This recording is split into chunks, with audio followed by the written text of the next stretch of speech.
On the right, how y'all doing tonight? In the back, how y'all doing tonight? Hey guys, what's up? My name is Sarah Sherman and I'm a comedian. Oh, stop. No, stop cheering for me. I'm just a comedian on a show that films in New York City late Saturday night and early into Sunday morning, but stop. Oh, I couldn't possibly. You guys are amazing for being here. It's cold, but the energy is warm. Wouldn't you agree? And I'm here not to just get huge applause from you guys and pose for pictures. Thank you, get my good side. Thank you, get my good side. I'm here because I'm a New Yorker who pays rent in this city. And don't make me say it, I think the rent is too damn what? Make a lot of noise. Make some noise if your rent is too high. Make some noise if your apartment is the size of your toilet and 2 chairs stacked on top of each other. Make some noise instead of fixing the problems in your apartment, your landlord just paints over them. Make some noise if you're a millionaire and you want to pay my rent for a year. Okay, we got boo. Okay, so I'm getting a sugar daddy tonight. But you guys are amazing for being here. We have an amazing show tonight, and I'm so excited to be here to support the only candidate who actually wants to make the cost of living in this city actually affordable. The cost of rent is too high, and so is the cost of everything else, and everybody's so excited to be here. And did I forget anything else important I'm going to say? No, I'm just excited to be supporting Zohran Mamdani for mayor.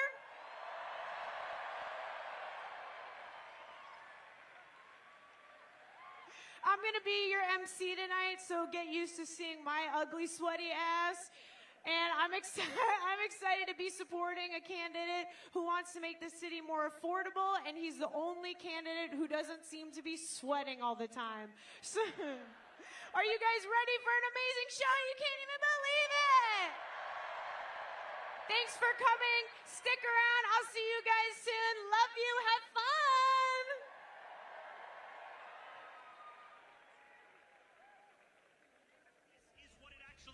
This is what it actually looks like. Showing up day after day after day and making it clear that the fight that management is picking is not just with the workers of this one company. It's with this city at large, where workers do not have to beg for what they deserve. Here, Zohran was with us on the picket line from day one. We won the best contract we've ever gotten. We aren't alone.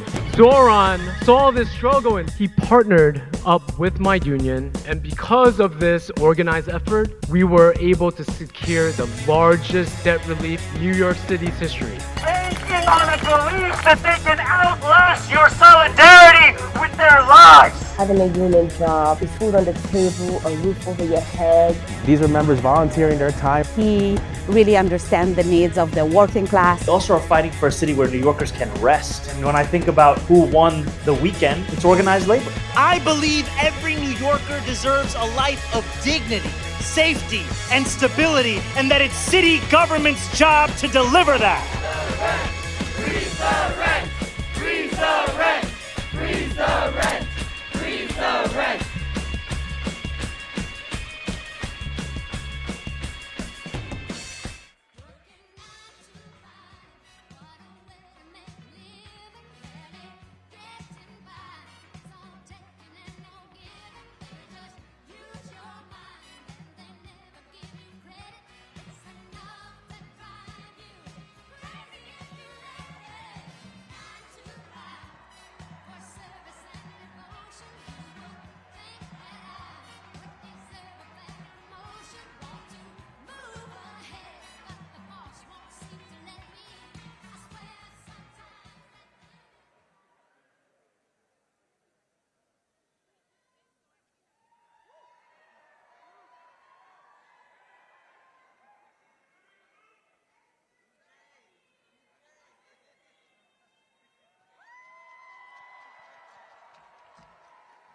Hello, everyone.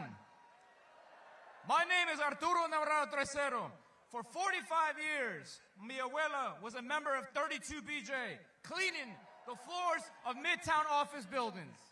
And now, thanks to my CUNY education, I teach sociology at Kingsborough Community College. CUNY, Brooklyn's only community college. For 4 years, I have been a member of PSC CUNY, the union representing 30,000 faculty and staff. Through my role as a student mentor to students and a member of union committees, I have seen firsthand that fighting together, our members change the lives of students and workers together. We have spent years fighting Trump's puppet Andrew Cuomo, who starved CUNY of resources and jacked up tuition for working class students. Now, we are facing extreme repression. Members have even been investigated and some have lost their jobs for speaking up for Palestine. We fought Cuomo then, and we will fight these attacks now, together. So our union is fighting to elect CUNY champion Zohran Mamdani to be the next mayor, who will fight against Trump and who is fighting to build the people's university that New Yorkers deserve.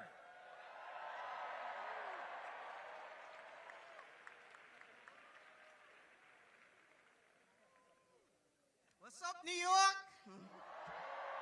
Are we ready to elect Zohran Mamdani?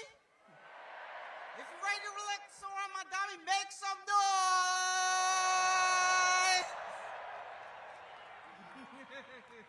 All right, my name is Clarissa Baines. I am a non-security officer at a major commercial building in Midtown Manhattan, and I'm organizing to win the union with 32 BJ. 32! 32! 32! 32! Now, do you know that our city has 82,000 low-wage security officers? Did you know that the average officer makes $40,000 a year? $40,000 a year? That's poverty wages. Poverty. And almost 40% of us do not have health insurance. Whoa. I had a few health problems over the years, and each time I have to pay out of my pocket. It's no good. But I'm here to let you all know that we are fed up. But we have big plans. Later this week, we'll be at City Hall, fighting for legislation to set wage, benefits, training standards for all security officers in New York City. So that bill is named after our New York City hero, Mr.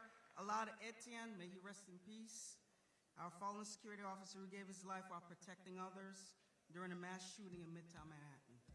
May he rest in peace.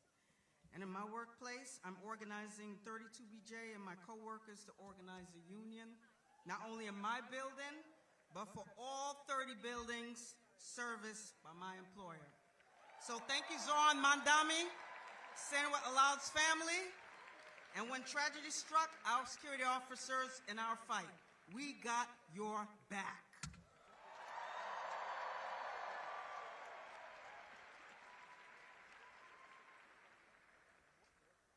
Hello, everybody. My name is Alex Graff. I'm an emergency medicine resident physician at Kings County Hospital, a proud member of CIR-SEIU.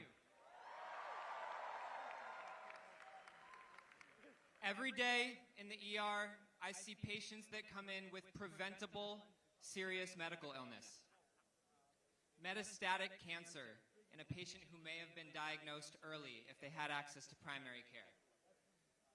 Dehydration due to diabetes in a patient who is rationing his medications and fasting during an insurance gap. A mother with a complex neurologic problem that had to prematurely end her hospital stay because she couldn't get childcare. This affordability crisis is literally killing my patients. It is so demoralizing to feel like I've done everything that I possibly can for my patients, but when they leave the walls of the hospital, it will have no impact on their long-term health because they cannot afford the things they need to live. The billionaire class is gutting the social safety net to line their own pockets.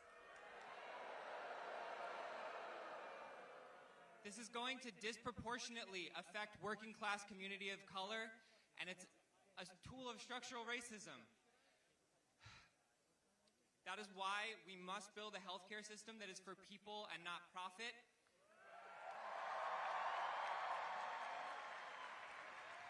And that is part and parcel to electing Zohran Mamdani as mayor to build a city that we can all afford. Thank you.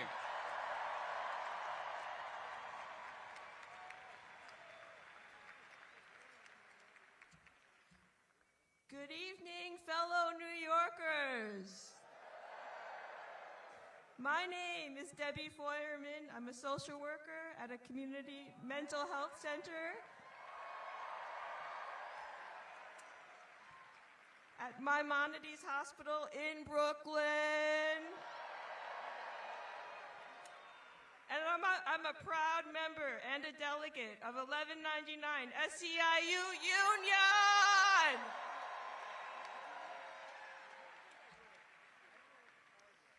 At our last contract negotiations, I helped organize my fellow union members to show up at the table, and we won significant raises, as well as extra pay for social workers who speak a second language. So thank you to my fellow union siblings and my organizers. Are there any union members and social workers in the house? At Maimonides, I provide therapy for individuals with mental illness. Zohran's proposal for a Department of Community Safety can help address the increasing mental health crisis across this city.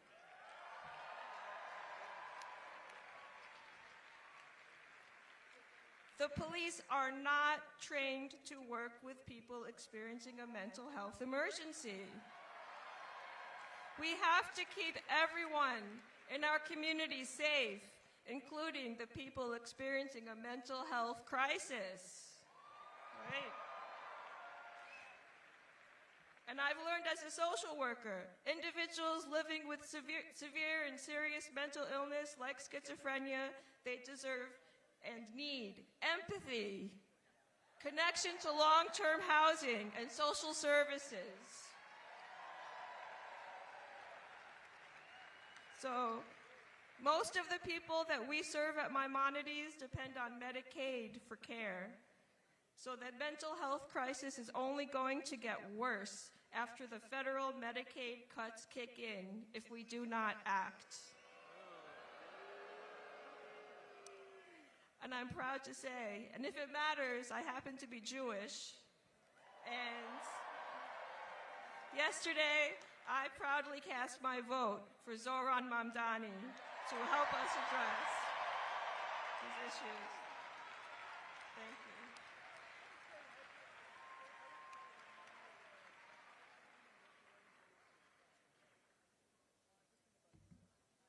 Hello, everybody. Thank you. My name is Shazib Udin. I'm a member of the United Auto Workers, or the UAW. Thank you. I'm also a postdoctoral researcher at Weill Cornell Medicine. So my day job or my research focuses on understanding the impact of the immune cells in our gut and how they can be harnessed to develop new therapies that can improve patients' quality of life. However, for the past 2 years, my fellow coworkers, my fellow postdocs and I, alongside the UAW, have also been working to get protections, to fight for protections for the international members of our community, and also to demand solutions for the affordability crisis that's plaguing all of us. And we're currently at a place where we might go on strike this week to get the fair contract we need and deserve.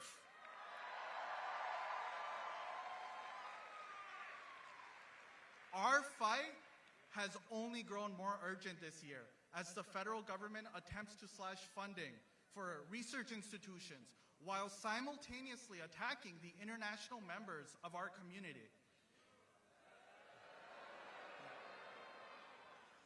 I've personally felt these cuts. My job depends on receiving these federal grants, and every single time a threat is made, I'm left feeling uncertain whether I'll receive my next paycheck or whether I'll have the resources to do the critical research that I love.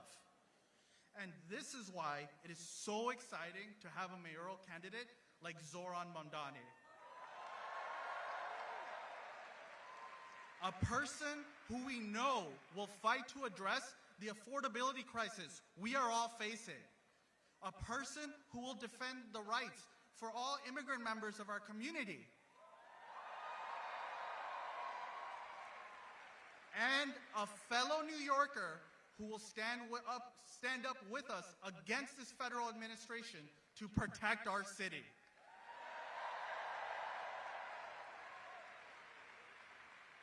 The UAW was the first union to endorse Zohran. And if it is necessary to go on the picket lines, we know Zohran will have our back, just like he has in the past. Thank you, everybody, and please remember to go out and vote.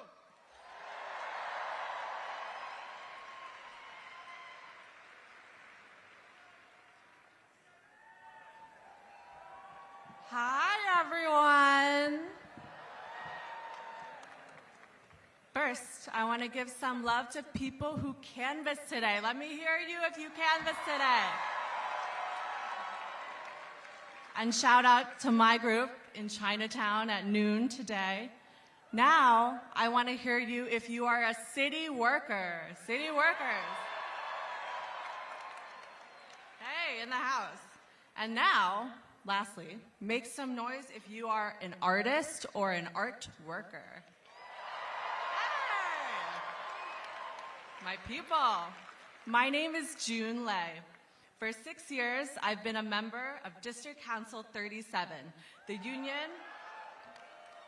union that represents 150,000 workers who run the city where I was born and raised by two working artists.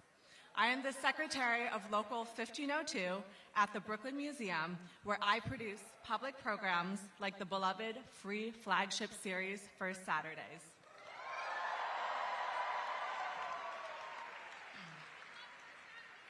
Thank you. This spring, our museum's management attempted to lay off 40 union workers. A reckless reduction in force that would have cut jobs, exhibitions, and programs, all while preserving six-figure salaries for executives. The union strongly opposed. Alongside our sister unit, UAW 2110, we organized rallies and testified to City Council, who pledged us $2.5 million. With this funding, we saved our jobs. We protected our collections and our visitors, artists, musicians, writers, students, and children from Brooklyn and beyond. What I learned, no one but us will save us. Executives will cut hours for educators and safety protocols for art handlers just to hold on to their own power. No more of this. No more. With a new mayor as our ally, we together protect each other. We organize. We unionize. We are the art workers that make New York City a place where everyone can afford to dream and afford to create. It is our future to win. Thank you.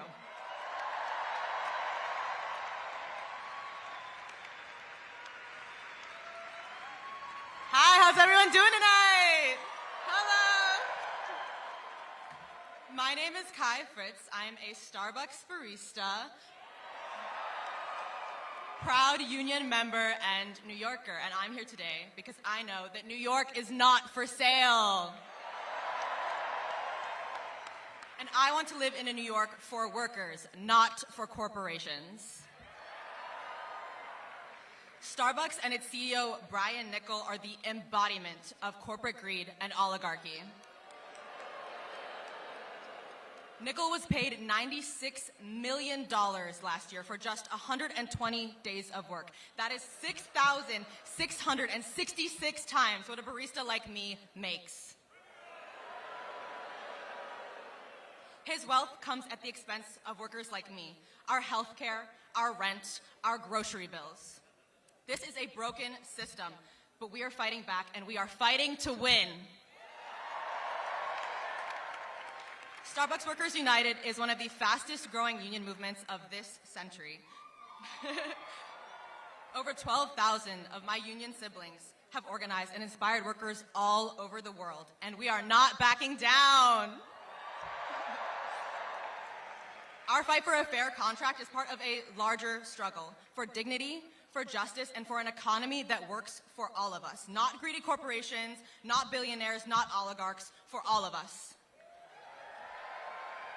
We know Zohran has our back and will be with us on the picket line if we strike, and we need all of you to join us too. No contract, no coffee. Zohran's fight is our fight. Workers need a mayor who will take on corporate greed and make the city truly affordable for all New Yorkers, and that is why I am proud to vote for Zohran on November 4th. Thank you.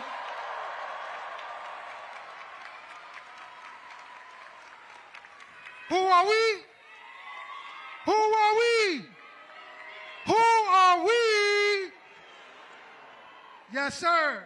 My name is Curtis Bodie. I'm a proud resident of the Bronx, and most importantly, a proud union member of the Hotel, Gaming, and Trades Council, HTC.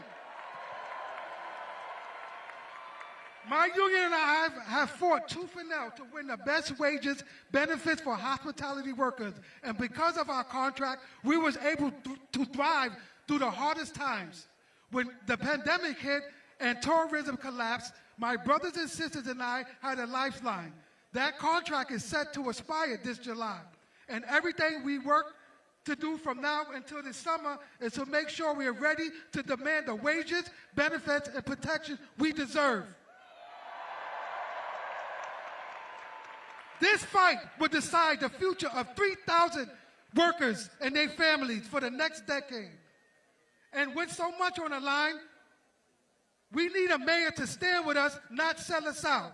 That's why I'm proud to stand with my union and supporting Zohran Mamdani for mayor.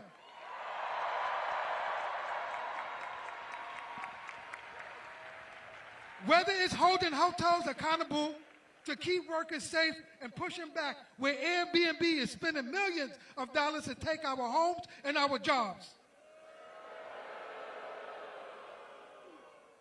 Our union will make sure we never go into battle against a bully alone. And Zohran knows what it's like to take on bullies. Donald Trump. We've seen him go up against the big guys with all the money, all the power, and all the insiders and win. That's the type of ally we need in City Hall, to stand side by side with us when we're on the picket lines and behind closed doors. I know New Yorkers can count on Zohran.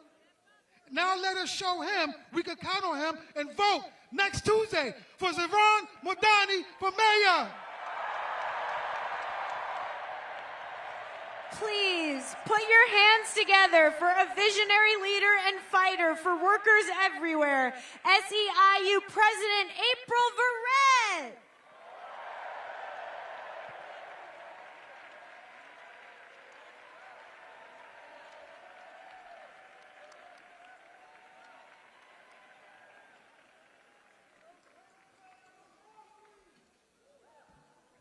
No contract. No contract. And I got to do this for the home team. SE. SE. SE. 32. 11. Y'all got it. What up, fam? What up, New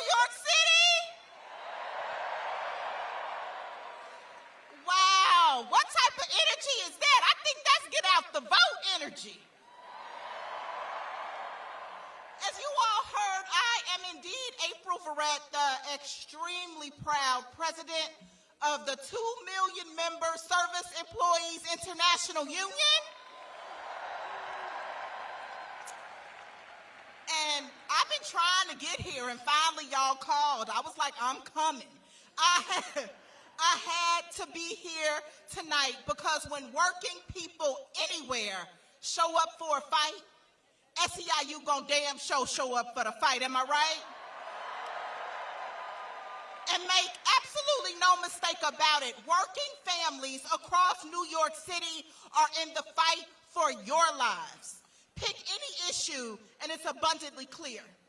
Housing, health care, child care, fair wages. Working families are being crushed. I don't have to tell you, you live it. But here is what gives me hope. Here's why I had to be with you tonight. Zohran Mamdani, damn it, I knew I was going to do that. Zohran Mamdani gives me hope. He gives me hope because he knows how to fight, and he doesn't just fight, he wins.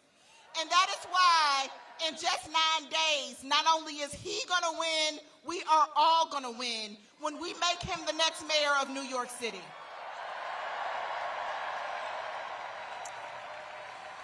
And you all know far better than I, there's a lot to love about our dear brother Zohran.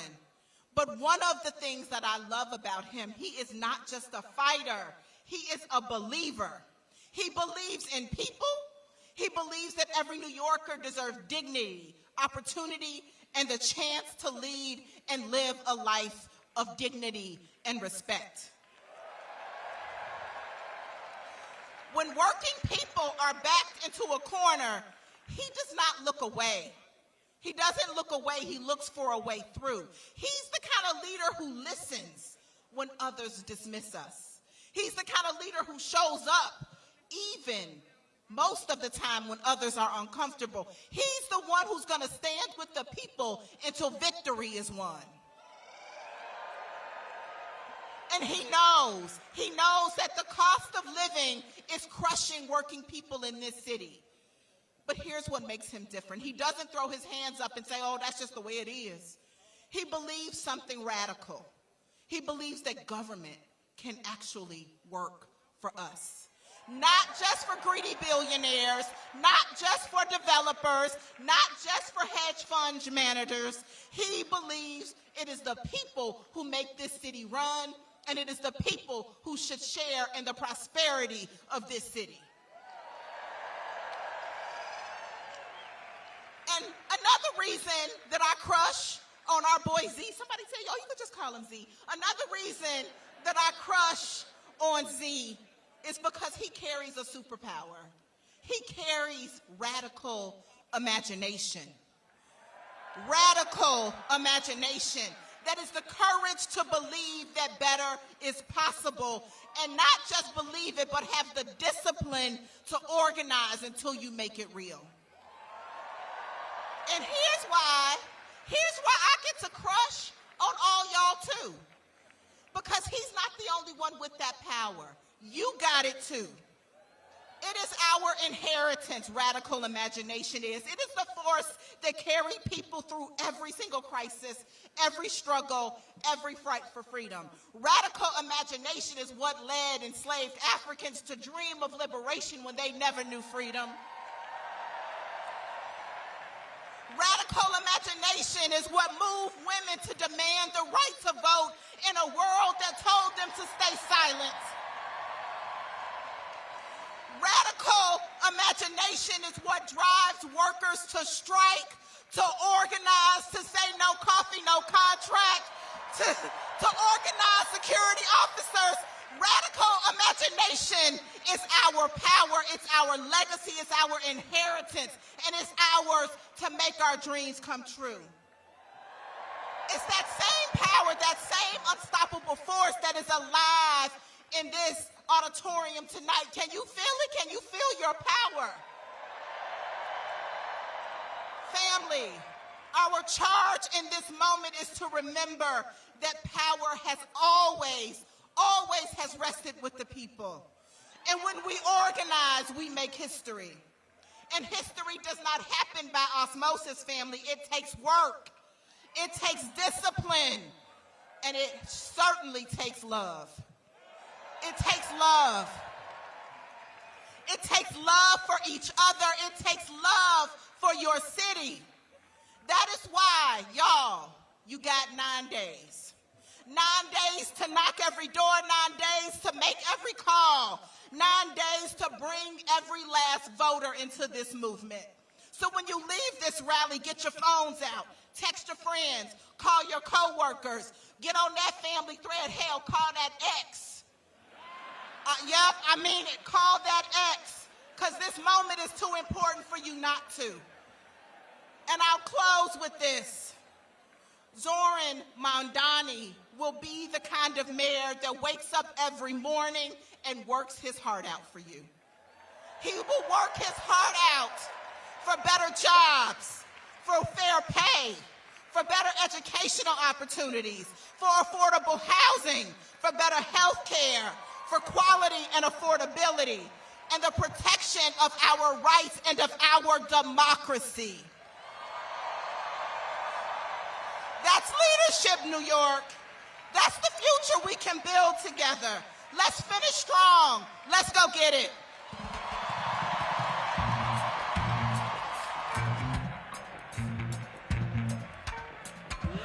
Thank you, President Verrett. Keep it going for President Verrett. And keep it going for all the workers fighting for better wages and democracy in the workplace. Make some noise if you're a worker. I am also a worker, so please cast me. I will do full frontal. No, please get your minds out of the gutter. I'm also in a union. I am in the Screen Actors Guild union. Brag alert. Make some noise if you are in a union. Make some noise if you want to be in a union. That's right. Zohran Mamdani is the only candidate running for mayor of New York City that actually cares about workers and unions. So make a lot of noise for that. Make some noise if you're never going to get tired of making some noise tonight. Workers rock. Stick around. There's a cool video. I'll be back. Bye. Let's see, where is it?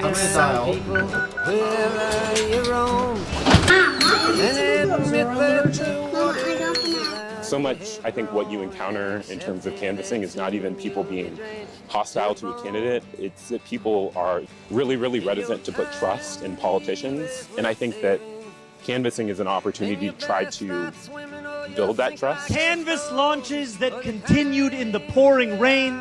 Strangers who care about those they will never meet. Climbing floor after floor of the 6th floor walk-up. In the rain, in the sun, in the snow. This, for many of you, is the first time that you've gotten involved in politics. First time that you've actually thought, maybe I need to go out on this dreary Sunday evening. No, you came to be surrounded by other folks who are just as energized as you are.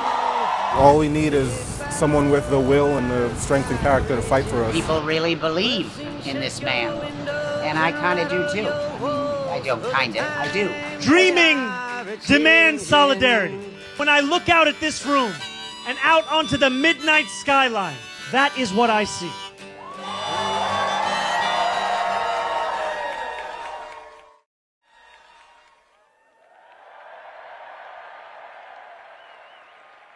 Our socialists in office from the Democratic Socialists of America.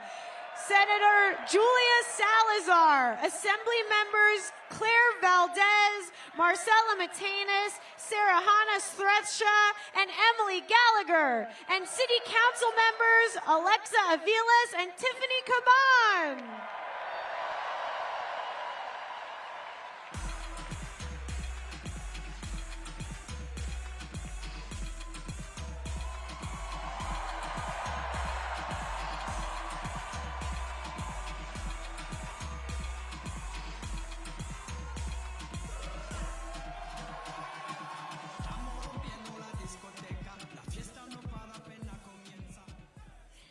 Good evening, everyone.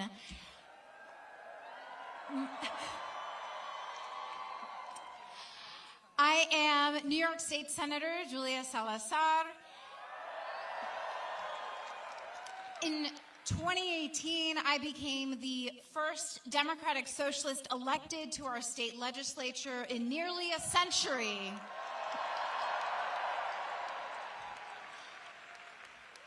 Before that election, I was an everyday New Yorker, like many of you, organizing with my neighbors to demand better from our elected officials.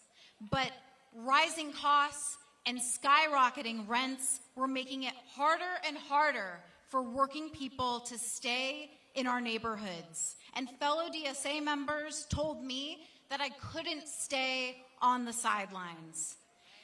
So, we launched a long-shot campaign that year for state senate with a promise to fight for everything that working-class people deserve. The odds were against us. My opponent had held elected office for 26 years, and he was part of a political dynasty backed by wealthy donors and corporate real estate. We were a scrappy grassroots campaign. Does that sound familiar? But in 2018, we won because we had the power of the people on our side. The establishment didn't take me seriously. They thought our democratic socialist agenda was too radical. It was too radical to win. But together, we proved them wrong. And that's right. And we were just getting started. We came right back for more. In 2020, we elected another 5 Democratic Socialists to the state legislature, including a guy you may have heard of named Zohran Mamdani to the State Assembly. But we didn't even stop there. The following year brought the victories of Democratic Socialist Alexa Aviles and Tiffany Caban to the City Council. And you know we couldn't stop there, so we kept going, and we elected Kristen Gonzalez to the State Senate and Assemblywoman Claire Valdez. And now we are on the verge of electing Zohran Mamdani to become our Democratic Socialist mayor right here in the largest, greatest city in the country.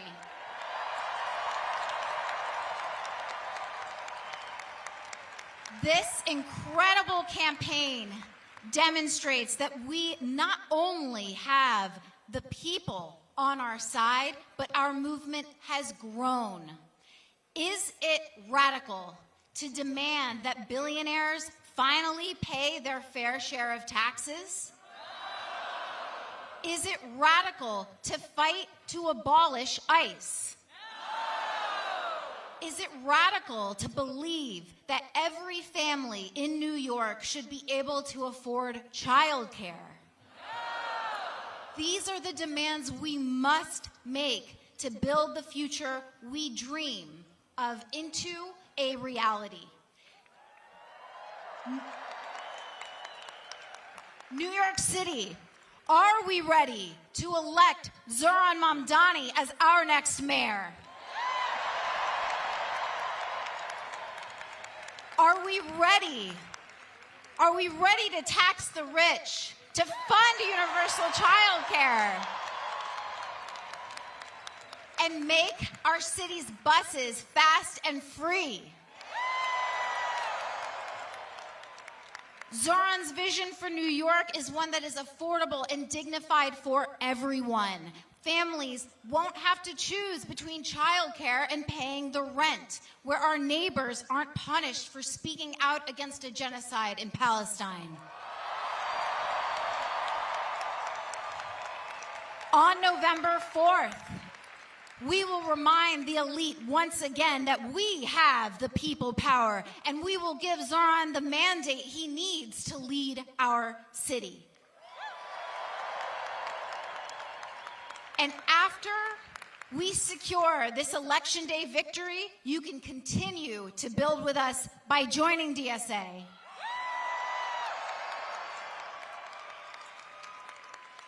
Thank you all for being in this movement with me. It is now my deep honor to introduce my colleague and comrade, Assemblymember Clara Valdez.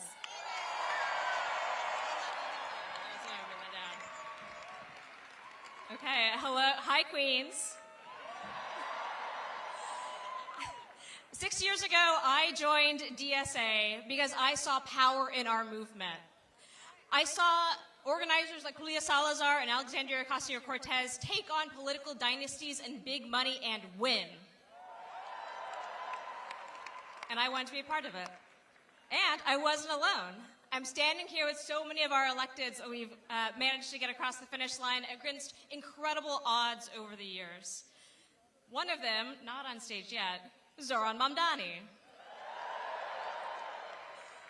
And it never would have occurred to me 6 years ago that we would be here, that we would be days away from electing our colleague, our friend, Zohran Mamdani, a Democratic Socialist mayor of New York City. But here's the thing, Zohran didn't come out of nowhere. He came out of our movement. Our movement that has been fighting for workers and tenants and immigrants and our trans siblings. Our movement that believes in the richest city and the richest country that this world has ever seen. No one should go without housing and health care. And of course, you know, that's exactly what the billionaires are afraid of. They're afraid of our movement. And that's why Bill Ackman and Whitney Tilson and Michael Bloomberg have spent millions of dollars in this race to sow fear and hatred and racist AI slop. Because they think if they can set enough money on fire, they'll win. But I think we know the truth, that New York is not for sale.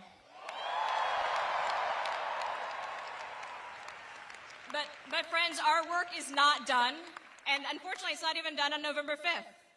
Ours is a lifetime commitment to fighting racism, to fighting billionaires, to fighting fascism. And if you are here tonight, and if you have been knocking on doors with us, you are part of that movement. And so I'm going to make the same ask that my friend just made. Will you take the step I took 6 years ago and join DSA?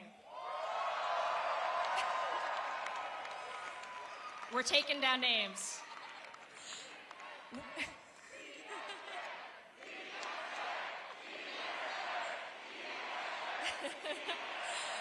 A couple more questions for you before I go. Will you hit the doors to elect Zohran Mamdani? Are you ready to organize, to freeze the rent, make the buses fast and free, win universal childcare, and tax the rich? And to quote another famous socialist mayor, Bernie Sanders, are you ready to fight for someone you don't know? Hell yeah. Let's win this, Queen. Solidarity forever.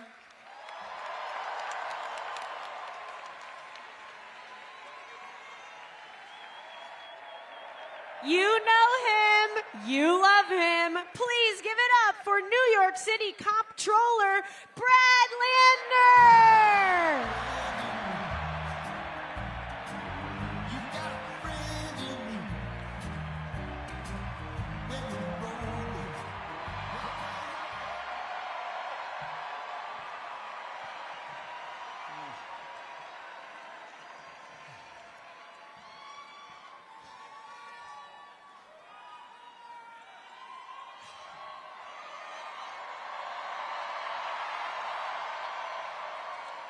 Good evening, New York City!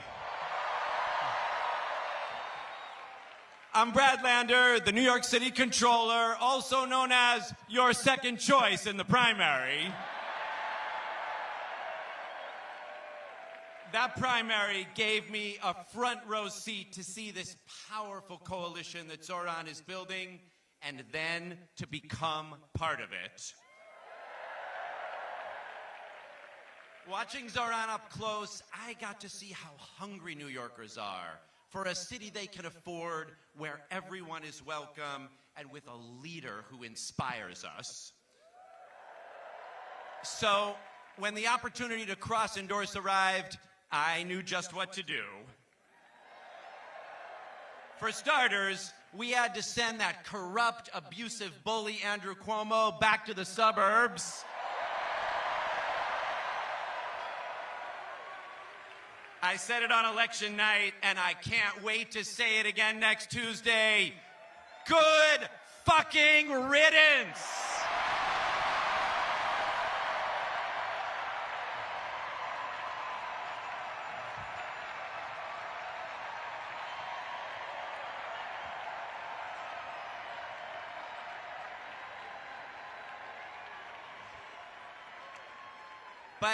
But our cross-endorsement was more than ranked choice math.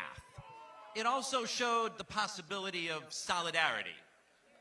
Politics does not have to be the sour, selfish ego trip of Cuomo or Adams or Trump.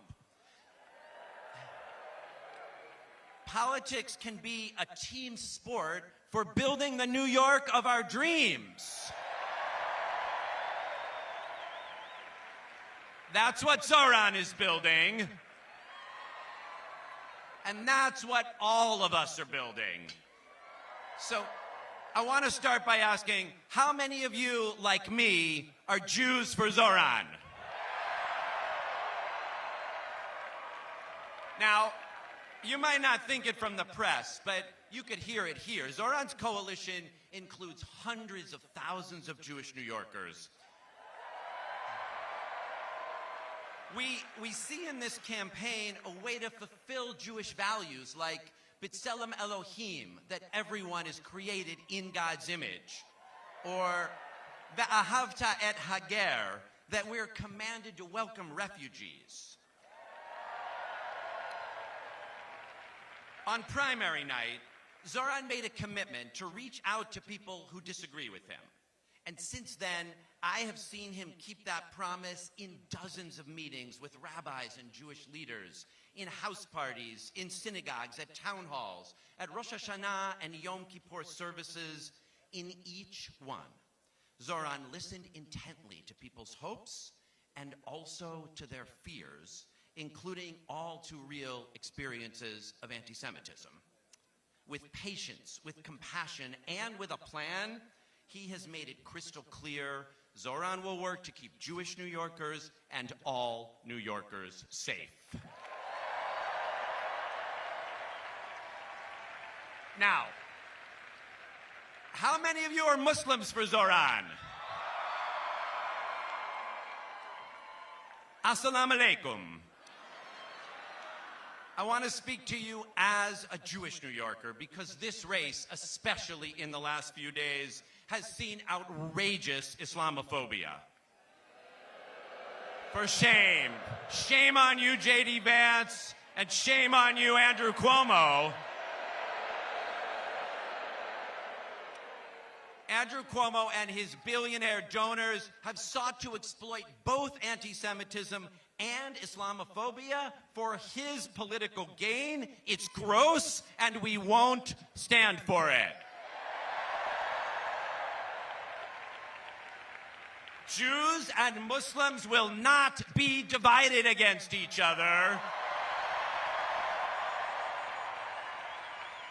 Our safety, our freedom, our thriving is bound up together. And that's true in New York City, and it is also true in Israel and Palestine. Israelis will not be free and safe until Palestinians are free and safe. And that's why, even though this is a municipal election, we demand the end to the genocide in Gaza.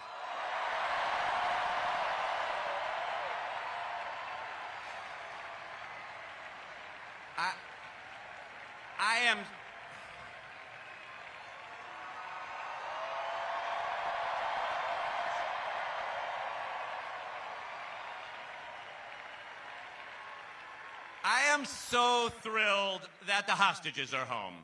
I met many of their families, many of them.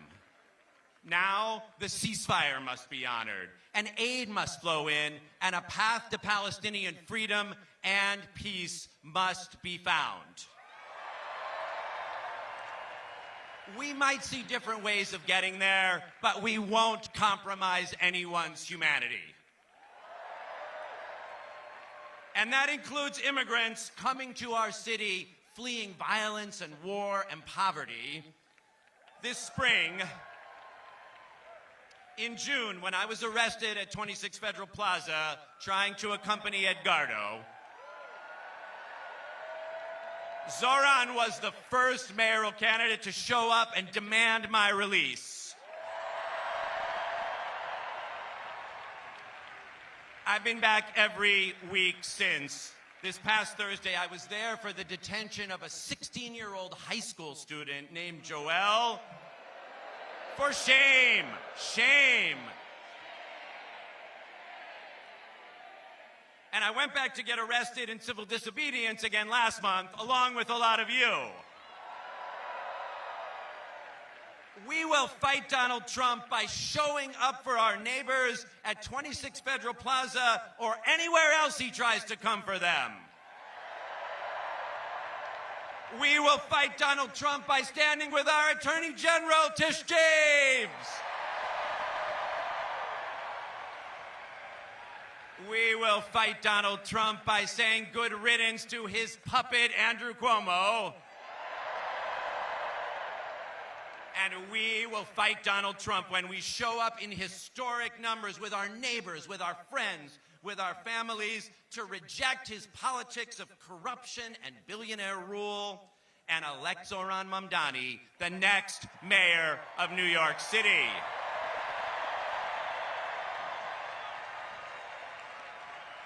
Because it's not Donald Trump versus Zohran Mamdani, it's Donald Trump versus New York City. With Zohran as our mayor, we'll show the world that we know what it means to wake up every day with that copper-plated statue in the harbor, reminding us what it means to be New Yorkers. And that work won't stop at the boundaries of the 5 boroughs. We'll take that fight to Albany to win the resources working people deserve.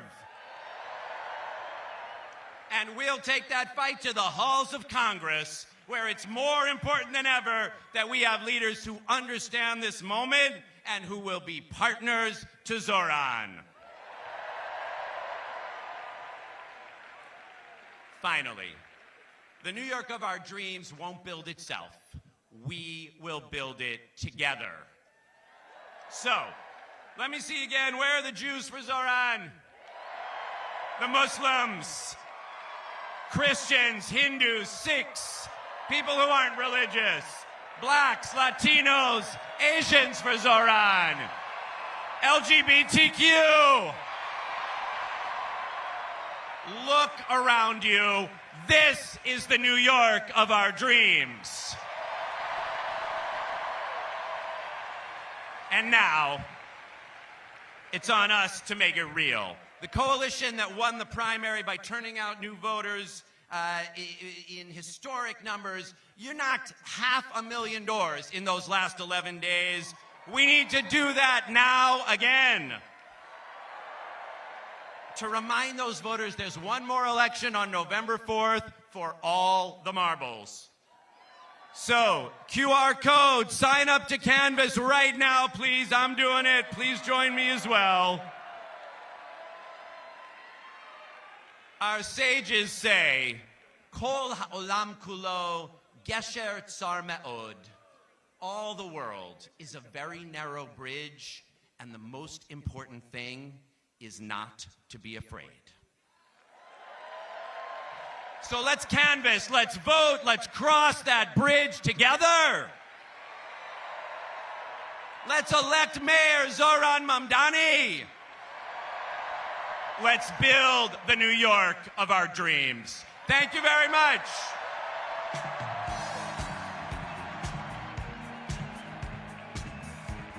Keep it going for Brad Lander. Okay, guys, here's the thing. Brad Lander is really serious about canvassing. Are you? So is this the QR code? This is the QR code. Everybody take out your phone right now. Don't make me be bossy. I see one phone.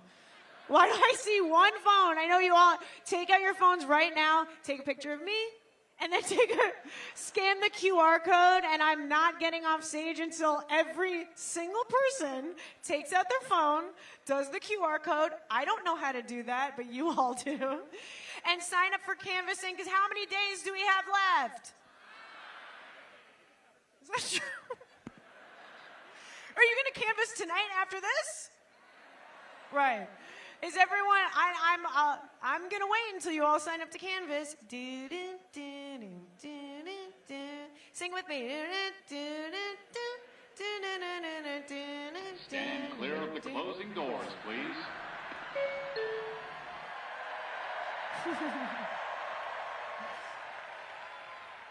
Hey guys, I wasn't finished singing, so you just silenced the female narrative at the round. Just kidding. You guys all signed to canvass. Thank you for doing that. Keep it going for yourselves.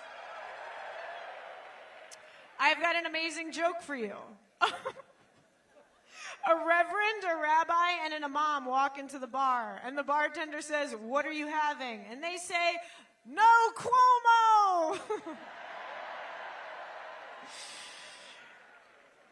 You guys like that. Okay. Can I get the energy back up?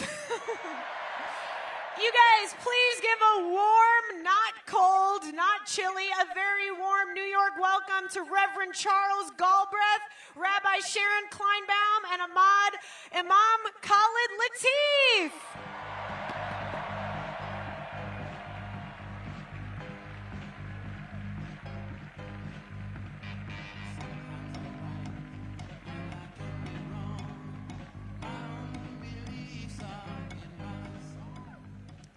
Good evening. My name is Khalid Latif. I'm the director of the Islamic Center of New York City and a proud member of the Muslim Democratic Club of New York.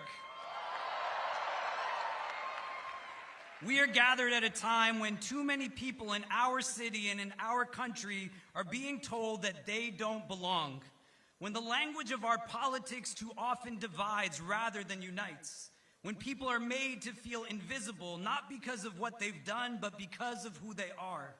Like many of you, I am here tonight not just because my brother Zohran Mamdani is running, but because of what he is running for. We are here not because it is fashionable, not because it is convenient, but simply because it is right. We are here because the moral fiber of our democracy is being tested. We are here because we refuse to allow the forces of hatred, greed, and fear to have the last word. The vitriol and bigotry that has unsurprisingly and unfortunately spewed itself from commentators, politicians, and political opportunists is the same tired Islamophobic rhetoric that has plagued our nation for decades. They invoked 9/11, recycled anti-Muslim tropes, and warned that a Muslim in a position of power poses a threat to our security and our democracy. This isn't new, but it is still very dangerous. You have to understand that Islamophobia is not just hate, it's a strategy. What we are witnessing is a deliberate attempt to marginalize and dehumanize. It is used to cast Muslims as perpetual outsiders, incapable of leadership, unworthy of trust. When Zohran succeeds and the reaction from Andrew Cuomo is to question his loyalty to America, that reveals a deeper ailment, one where identity itself becomes suspect. To be Muslim in America is to know that your belonging is always being questioned. But we are still here, and we are not going anywhere.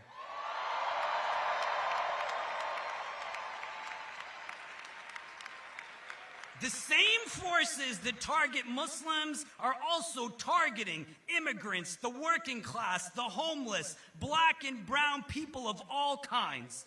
Really, anyone who comes from underserved and underprivileged backgrounds, especially those amongst them who dare to speak truth to power. Islamophobia does not exist in a vacuum. It is entangled with white supremacy, xenophobia, and anti-black racism. To me, anti-Muslim sentiment has always been a system of anti-blackness. To those peddling hatred in our political discourse, you should know that democracy thrives not on fear, but on radical empathy. It demands we trust one another, respect our differences, and elect leaders who reflect our collective identity, not just a narrow majority. And there is no doubt that those who believe in Zohran's leadership come from all walks of life. To everyone who is not a bigot, remember that we are stronger when we include and not exclude. Zohran's victory will not just be a political milestone. It is an invitation to dream bigger, to love braver, and to live up to our city's promise. We do not need to become what they fear in order to defeat them. We simply need to keep showing up with our hearts, our feet grounded, and our collective voice strong and unwavering. This is our city too, and we all belong here. We are here to say that justice is not just a slogan, it is a struggle. That love is not just a sentiment, it is a commitment. That every human being, no matter their faith, their color, their gender, their income, or their immigration status, has infinite value and unshakable dignity. That affordability is not just about rent checks and price tags. It's about whether ordinary people can live with stability, with joy, with hope. That a democracy that allows corporate greed to dictate who gets a home, who gets health care, who gets to dream, that is a democracy on life support. We may not have all the money, but we have a movement made up of the people. And when the people move, the ground beneath injustice begins to shake. When the people move, the walls built to divide us, they crumble. When the people move, the impossible becomes inevitable. To my brother Zohran Mamdani, keep showing them who we are by showing them who you are. We are with you every step of the way, and we know that your victory will not just be yours, but ours. It will belong to every family fighting to stay in their home, every worker demanding dignity, and every young person daring to dream of a fairer world. Because when you rise, Zohran, we all rise. When you speak truth to power, you remind us that the moral arc of the universe still bends towards justice, but only when we bend it together. So let's keep bending. Let's keep building. Let's keep believing. This is our city. This is our moment. And this movement is what New York City should look like.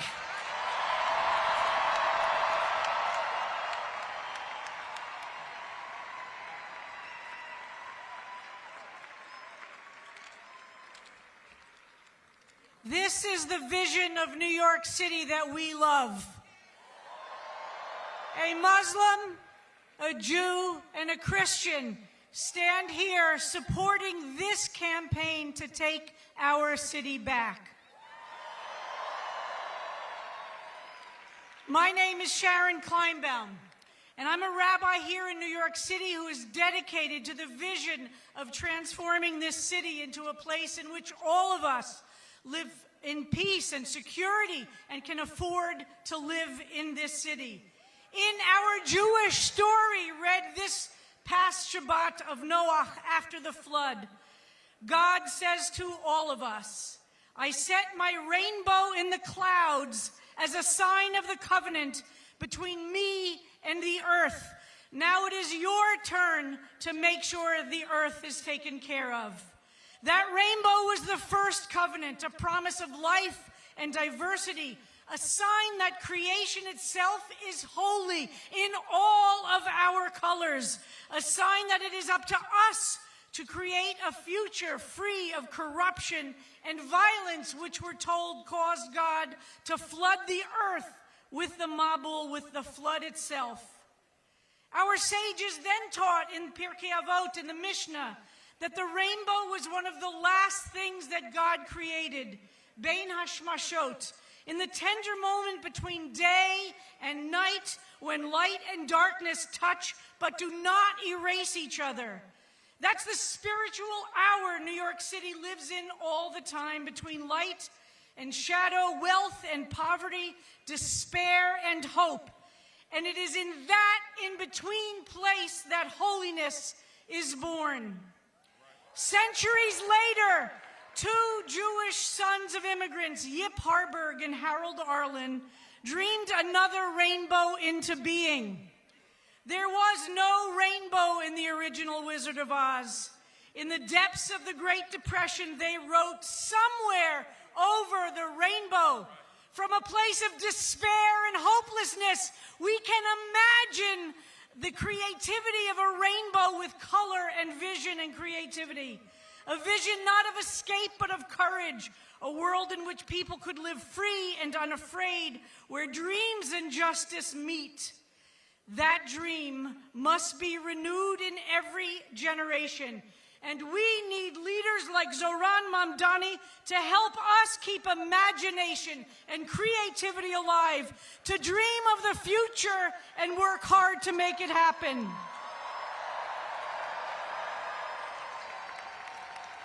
Here in this city of mosques and churches, temples and synagogues, street corner altars, we are, each of us, called to make that rainbow real. We must make sure we are creating a city which feeds the hungry, houses the unhoused, welcomes the stranger and the immigrant, and protects every single child's right to dream. We must be the carriers of that message. We must make affordable this messy, creative city of ours. Now, I know that I don't agree with our leader, Zohran Mamdani, in everything that he says. I don't agree with anyone on everything. But we in this city must model what it looks like to hold differences, that we can debate and discuss, argue and disagree, and stay in relationship. But one thing I know for sure, that Muslims and Jews must work together for a shared future of all of us, where the humanity of Palestinians and Israelis have a future of shared security, freedom, dignity, and justice. This can only happen when we all are working together with love and respect. And on issues related to New York City, we completely agree. We dream of a city where Jews and Muslims respect and care for each other. Forcefully, as a rabbi, I reject all attacks of Islamophobia and hatred of Arabs or of Muslims. This is not my Judaism. This is not my God.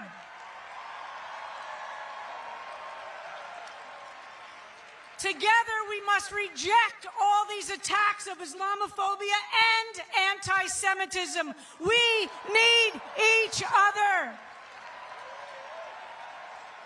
We dream of a city where God's keshet, or rainbow, bathes all of us in light and justice and in glorious tapestries of differences. And we always pray to remember that joy itself is an act of spiritual and political resistance. As a rabbi, I am grateful to Zohran for his commitment to fight anti-Semitism, for his commitment to protect all houses of worship, and to take seriously the fear that many Jewish communities live with. We dream of a future, and we make it real every day with our passionate commitment rooted in faith, relationships across all kinds of differences, and the leadership of Zohran Mamdani to take all of us and our city into a new future. Thank you.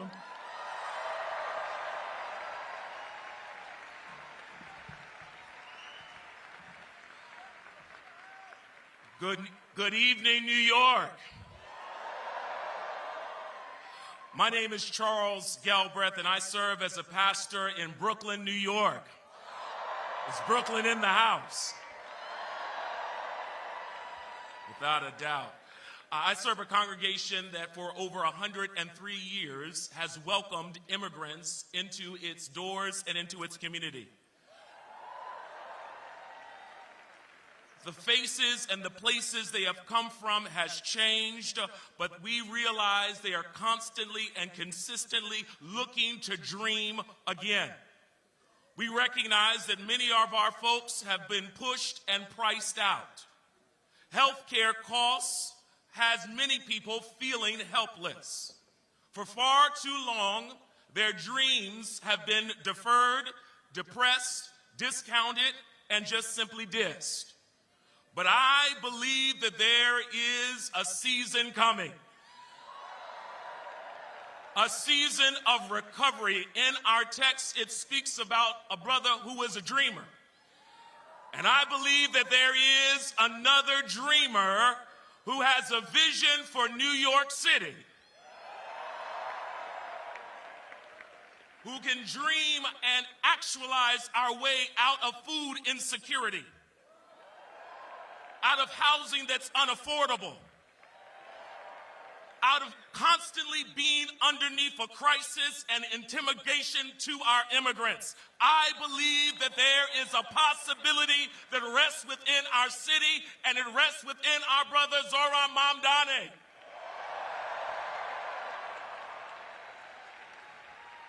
In my sacred text, there's a story and narrative of Jesus where he sees folks who are hungry.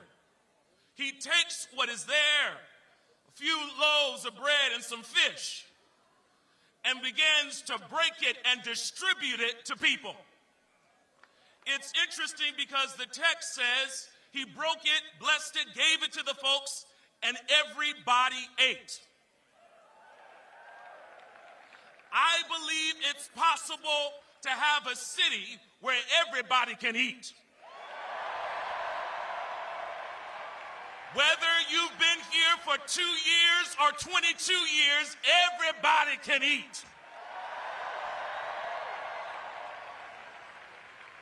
Whether you ride the 5, the 2, the 1, or the A, everybody can eat.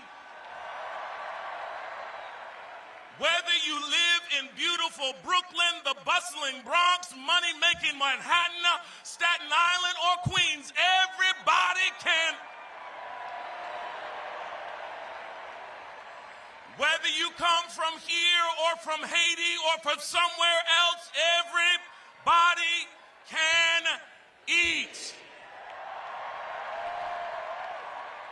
Let's get together as one so that this entire city can be a place where everybody can eat.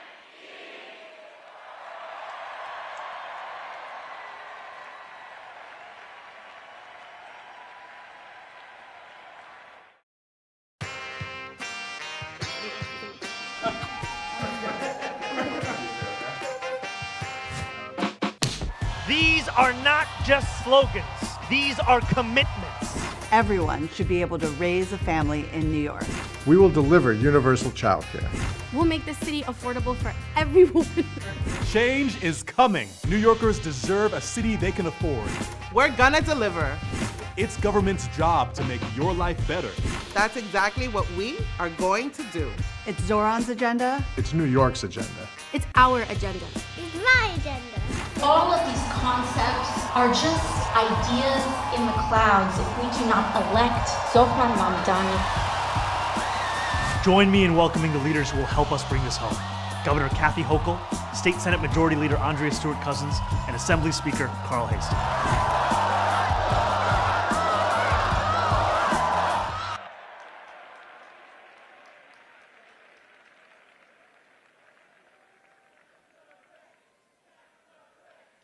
Please give a warm welcome to our greatest allies in Albany, partners in delivering our affordability agenda, Speaker of the New York State Assembly, Carl Hastie, Leader of the New York State Senate, Andrea Stewart-Cousins, and Governor Kathy Hochul.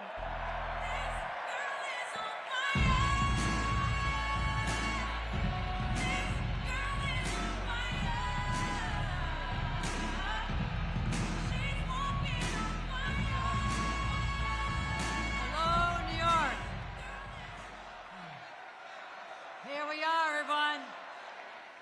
It is great to see everyone. Tonight, we are here for one reason. Are you with me? Do you want to elect Zohran Mamdani as the next mayor of New York? Well, then I'm in the right place. Because in so doing, electing him as our 111th mayor, we will change the course of history. And it needs to be changed. Because right now, and I don't mean to take you all down to a dark place, because this has been a really uplifting experience. But right now, our city and our state and our country are under attack by Donald Trump and the Republicans in Washington.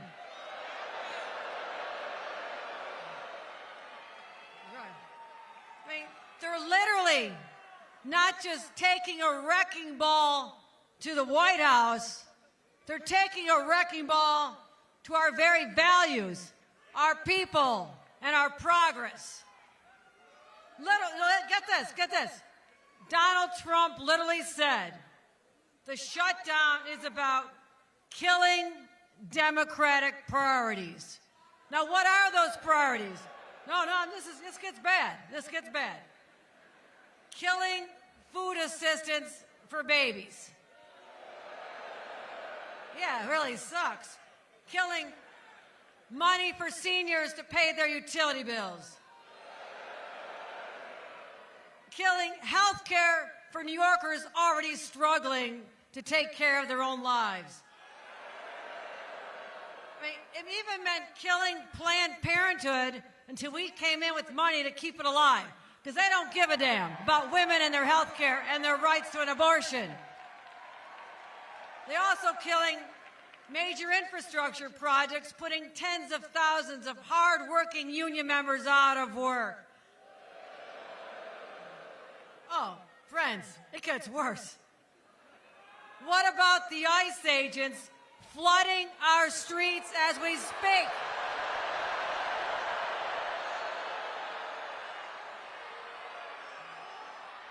Canal Street, Queens, the Bronx, they're everywhere, and they're terrorizing innocent people.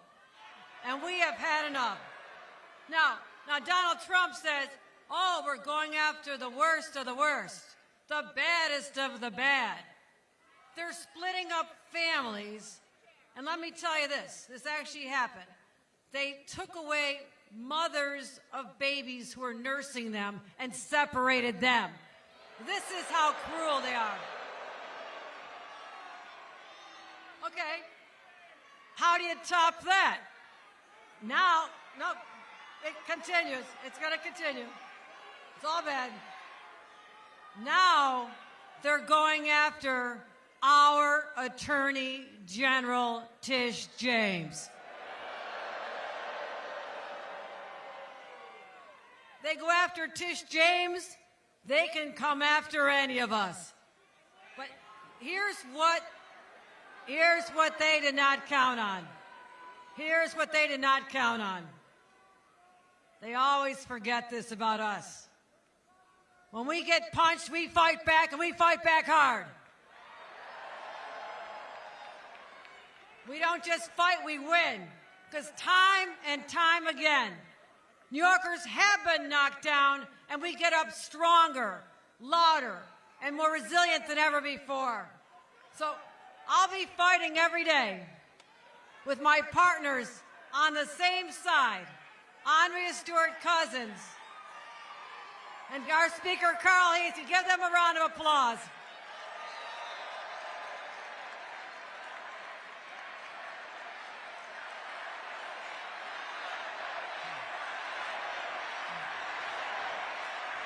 But you know what? Well, we need something. Here's what we need. Oh, you're fired up. You're fired up. But the three of us can't do it alone. We need a fighter in City Hall who wakes up every day ready to punch and fight for the working people of the city, and that person is Zohran Mamdani. And this is because Trump's America runs on fear and cruelty and division. But New York, we run on hope and compassion and optimism that never leaves us. So I say we are the state that does not back down, and I'm going to be working closely with Mayor Zohran Mamdani.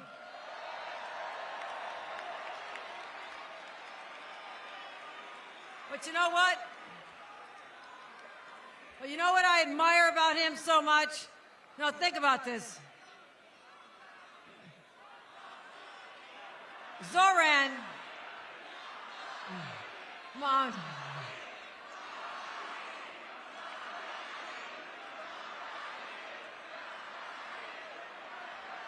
But you know what you should take inspiration from? Think about the fact that every single time people have forced him to endure hatred and threats, trying to use his faith or his name as a weapon, you know what he's done? He doesn't get out in the gutter with everybody else. He rises up with grace and courage and grit. That's the kind of leader we need. That's what we need. Because that Islamophobia and bigotry and hate-filled speech, that kind of bullshit doesn't belong in New York.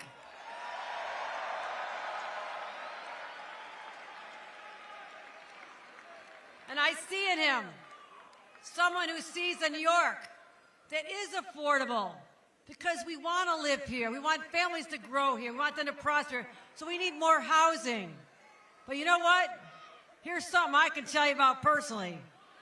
New York's first mom governor, we need more child care. And it has to be universal. Child care for everyone who wants it. So here's what we're going to do.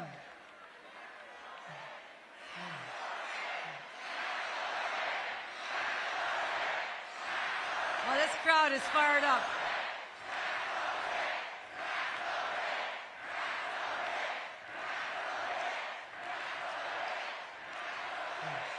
All right. I can hear you.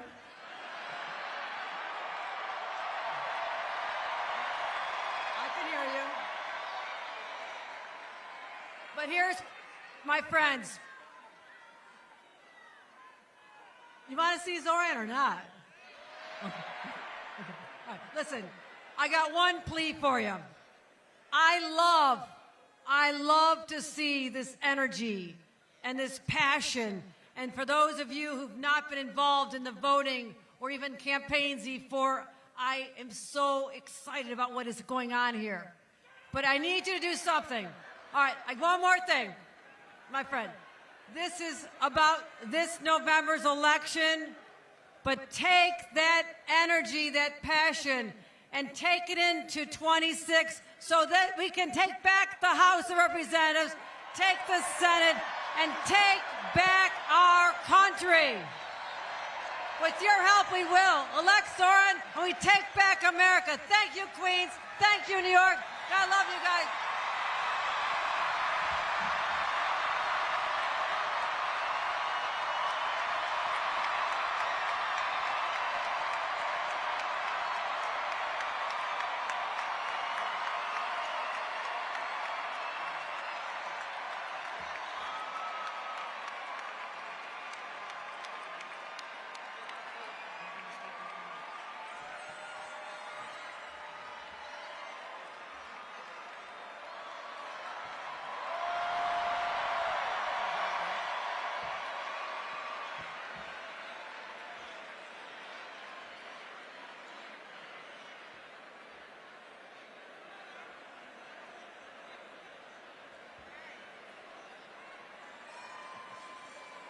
Well, good evening, everyone.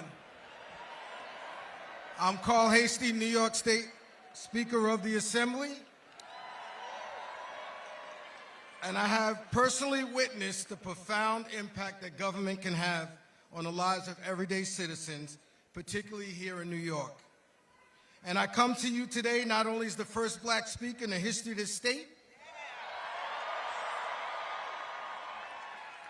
but someone who calls this great city to home, namely the Boogie Down Bronx. That's why I'm proud to support my colleague and my good friend Zohran Mamdani to be the next mayor of the city of New York. We are living in an era where it's just too tough, where actions speak louder than words.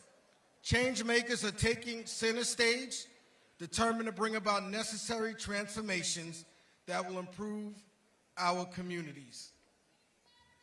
I need y'all to repeat after me. We deserve an affordable city. We deserve affordable city. We deserve an affordable city. We deserve an affordable city. All right. And as a supporter of Zohran, a candidate whose name has become synonymous with the fight for affordability in a city plagued by high inflation, I am deeply committed to this cause, and I stand behind him today. It's a cause that every single one of us has had to grapple with as we walk the aisles of the grocery store, as families seeking adequate care for their children. In a city not only run by coffee, but a reliable and accessible public transportation system, we've witnessed the stark reality of how many New Yorkers rely on these services with simultaneously struggling to afford these fares. During Zohran's 10 years assembly, I hear you guys, I've collaborated closely with him to prioritize the needs of everyday New Yorkers. Together, alongside the Assembly majority, we spearheaded initiatives to pilot a free bus route in every borough, providing a lifeline for families as they juggle their daily responsibilities. With Zohran as mayor, there's no imagining what we can do together. Now, I need y'all to listen to me again. So everybody, Zohran for mayor, Zohran for mayor, Zohran for mayor, Zohran for mayor. Now, under the leadership of Zohran, he will be the fighter we need in City Hall, a beacon of change for communities that have felt unheard for far too long. Affordability will be at the forefront of his agenda, and we can all stand together and witness leadership in action as we work towards an even better and brighter future for our beloved city. And don't forget, as we head to the polls, just remember, Zohran for mayor.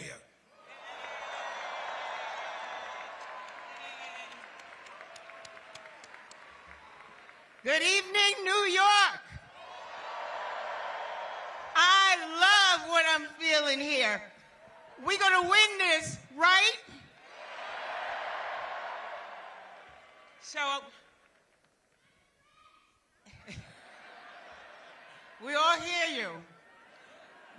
Here's what I want to say. I want to say that I remember living in New York City in the housing projects, Amsterdam and then Parkside. I remember having a child and needing daycare. I remember making $7,900 a year. And they told me that I was making too much.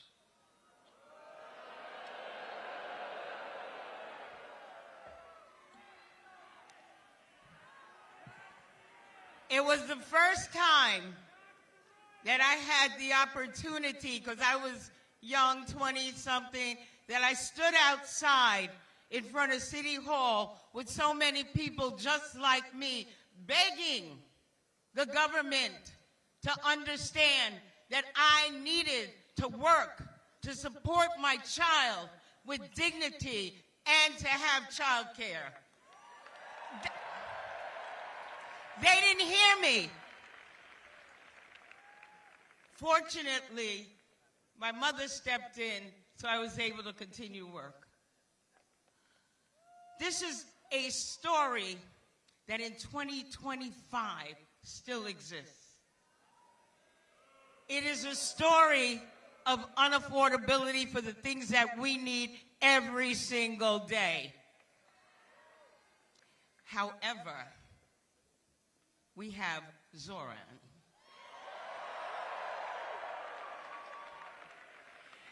Not only is he about affordability, but you heard the governor, you heard the speaker, and you heard from me. And just as the speaker is a historic figure in the assembly, the governor, the first woman to ever hold a position,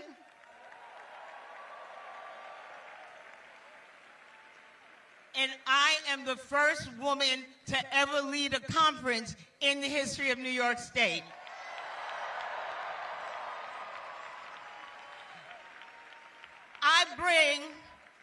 I bring my experiences with me to the table. And I tell you my experiences so you know that I get it. He gets it. The governor gets it. And I also talk about the history because you are looking at history. Things that people said could never be done. People could never have these seats. They could never ever sit at the table and make policy decisions. That's what they would have us believe. And yet, because you vote, we change history. We change lives. We make things happen. It's in your hands. You have the power. And one of the things that I was telling Zohran's campaign manager, Maya, you should give her a round of applause. Look where we are. Look where we are.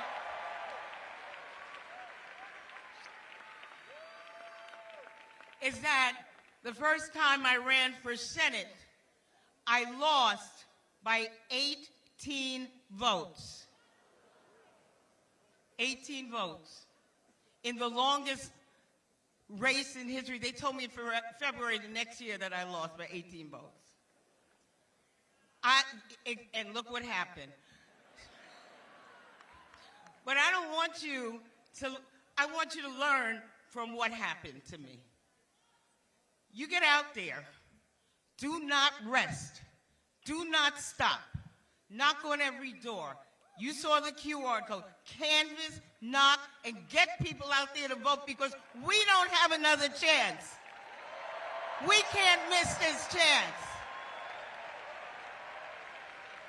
And, you know, I'm just up north a little bit in Yonkers, but in Westchester, I always tell folks, is Westchester in the house? Come on, Westchester. Yeah, thank you. Thank you. Thank you.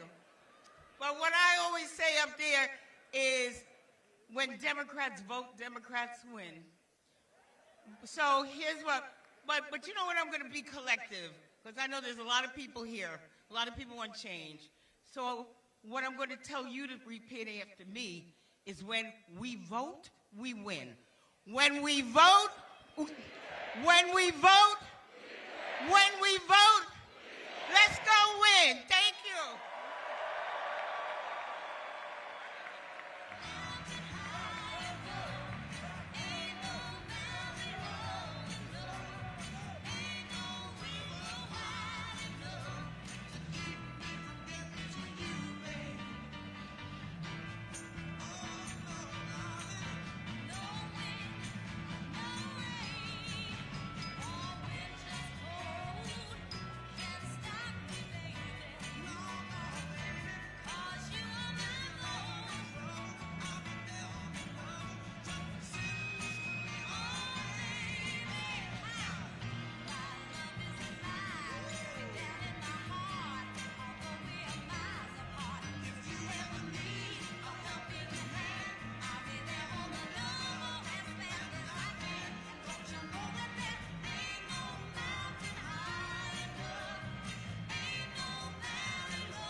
Thank you, Governor Hochul, Speaker Hasty, and Leader Stewart Cousins.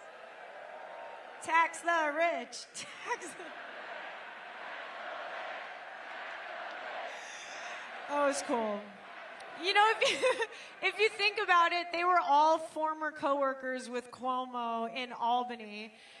And think about how bad you have to be at your job if all of your former coworkers get together to complain about how bad you were at your job on stage in a stadium full of people. You guys have been amazing tonight. You're never going to see me again after this, so please get... Oh, I know, it really stinks. But our headliners are coming on soon, but before they do, is everyone scanning the QR code to sign up to Canvas? Okay, on the count of three, I'm going to say 1, 2, 3, and you're going to say, Sarah, I promise I will canvas and I will talk to my weird parents and my neighbors to get Zohran elected. Okay, you remember all that? 1, 2, 3.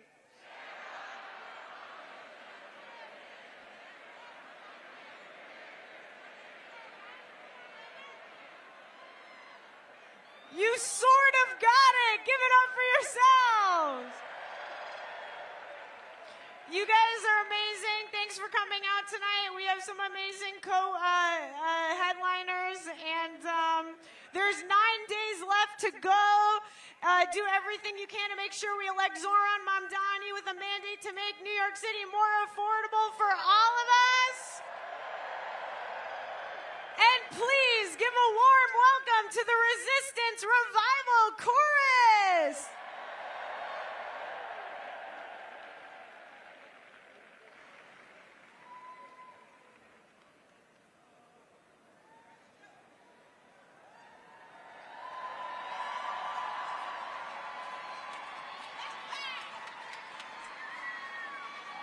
Hello, everybody. We're here to sing. We are the Resistance Revival Chorus. We got a lot of friends with us on stage tonight.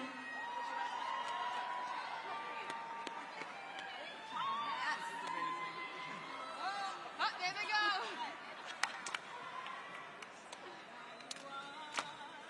Which side are you on? Which side are you on? Oh, which side are you on? You know this song. Which side are you on? Which side are you? Singing it together. Which side are you on? Oh, which side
for being here tonight.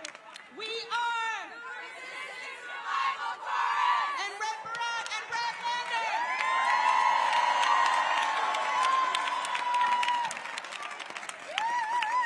Lander. Bernie, Senator. Zohran, how are you? You know, Bernie, this means so much to me because we are sitting here in one of my favorite restaurants in the heart of my district as an assembly member. My journey in running for office in the first place, the first event that we had, it was to your Queensbridge rally. And when Bernie walked out to Back in Black by AC/DC, we felt as if possibility was a fact of life. But it takes courage, New York, because we are up against the Goliaths. Because the oligarchs own it all. And what we are here tonight to say is to hell with you, we're going to defeat you. And we can tell Andrew Cuomo that New York City is not for sale. And I think a lot about what has happened leading up to this political moment. The only reason that I had any hope in launching a long shot campaign for Congress is because Bernie Sanders proved that you can run a grassroots campaign and win in an America where we almost thought it was impossible. And what an honor it is to look out onto this crowd and to see the city I love. At New Yorkers who, amidst this despair, have continued to believe in a world better than this. And I will tell you, New York City, if we can change the page in the biggest and best city in the United States of America, we can change the page in our country too. With every block walked, you have refused to normalize a politics of cruelty, of greed, of exploitation. I want you all to take a look around and find someone you don't know. Maybe somebody who doesn't look kind of like you. Maybe somebody who might be of a different religion than you. Maybe they come from a different country. My question now to you is, are you willing to fight for that person as much as you're willing to fight for yourself? Nobody is an island into himself or herself, right? We all got it from somebody else, and I got it from other people, and they got it from somebody else. And, you know, the fight for justice has gone on for a few thousand years. Bernie said something to me that we are all in this struggle because someone brought it to us. But he also said, not me, us.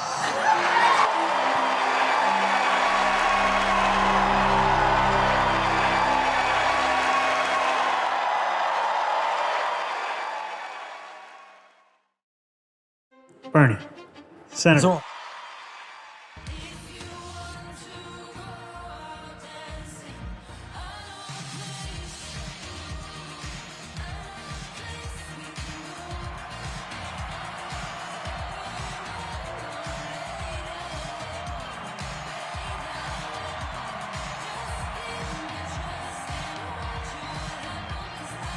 Good night, New York City. How are we doing?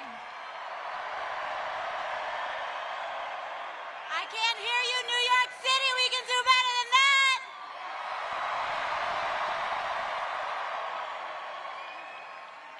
It is so good to be home. And it is especially great to be gathering with you all tonight in Queens, New York, the world's borough, the jewel of America. Just in this slice of New York City alone, we represent over 100 languages and cultures. We welcome people of all religions, faiths, and creeds.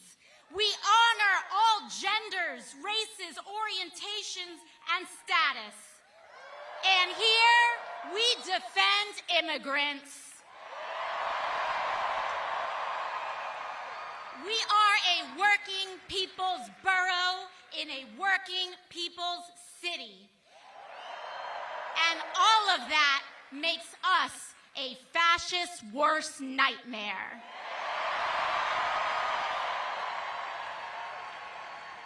Queens We gather here today at both a perilous moment for our country and on the precipice of hope for our city. Because in 9 short days, we will work our hearts out to elect Zohran Mamdani as the next mayor of the great city of New York. And it is going to take all of us. But to be honest, it always has. That we are all here in this moment, during this time, is not a coincidence. And it is also not a coincidence that the very forces that Zohran is up against in this race mirrors what we are up against nationally. Both an authoritarian, criminal presidency fueled by corruption and bigotry, and an ascendant right-wing extremist movement.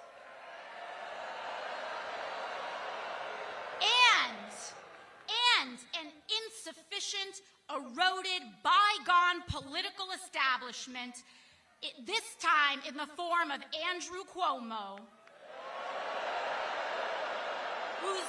whose pursuit of power has blinded them from what that power is supposed to be used for in the first place, which is to aid and put the working people of America and New York City first.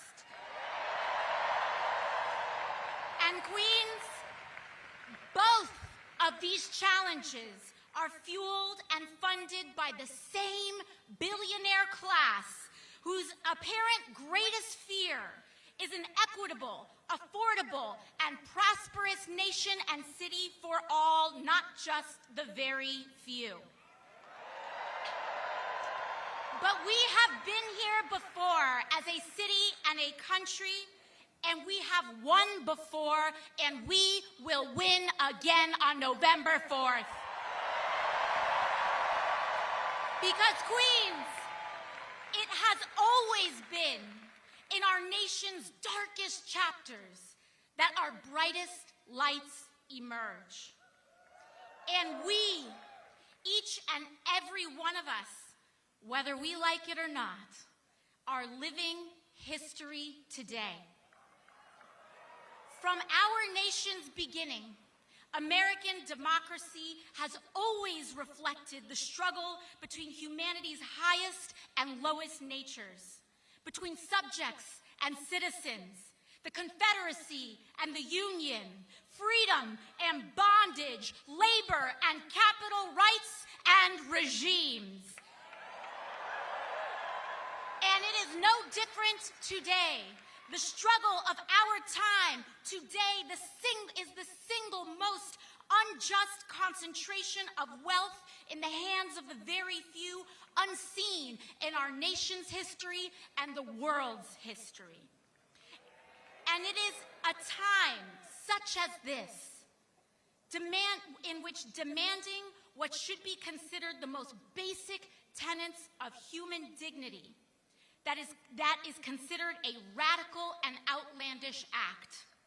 It is a time such as today, when demanding affordable housing is considered a radical and outlandish act, that we can afford our lives, our groceries, our transit, is considered an outlandish and radical act, that we accept our neighbor as ourselves, a radical and outlandish act.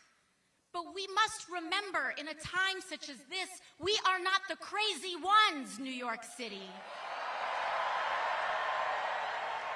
We are not the outlandish ones, New York City.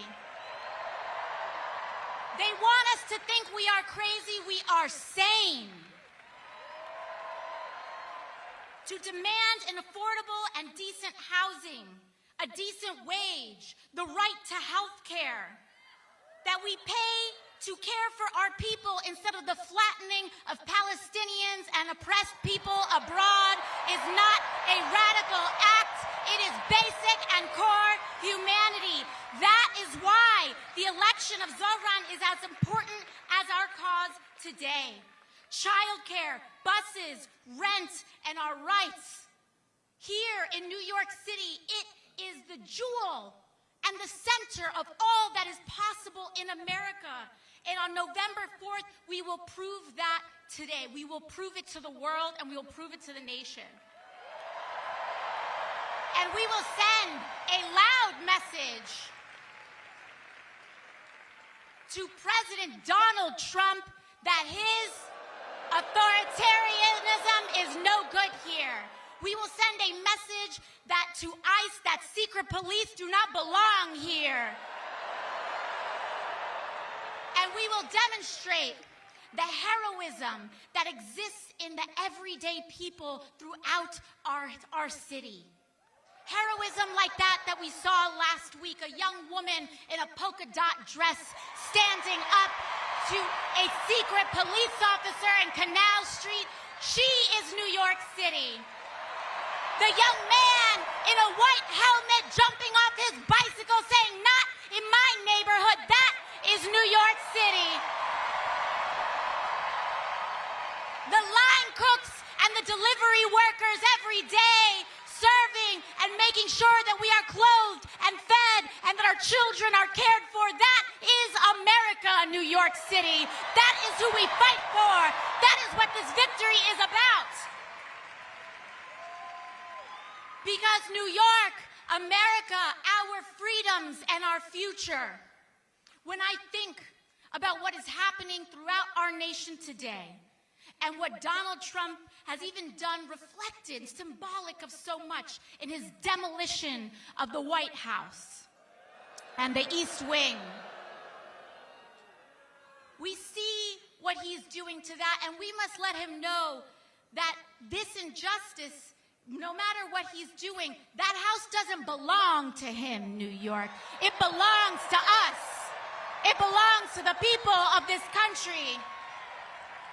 And I want us all to remember and to know that the future, our future, is not determined by a despot in a house built by enslaved people. Our future will be determined not in a house built by slaves, but in a city built by freemen, in a city built by unionists and immigrants and suffragists. The bricks laid by working people, past, present, and future, the seamstresses and the unionists who paid for our rights in blood. This city was built by the Irish escaping famine, Italians fleeing fascism, Jews escaping Holocaust, Black Americans fleeing slavery and Jim Crow, Latinos seeking a better life, Native people standing for themselves, Asian Americans coming together in Queens, in Brooklyn, in the Bronx, in Manhattan, in Staten Island, in this country, in a vision to build the freest, toughest, and greatest city on earth, and we will not stop now, New York. It is no surprise.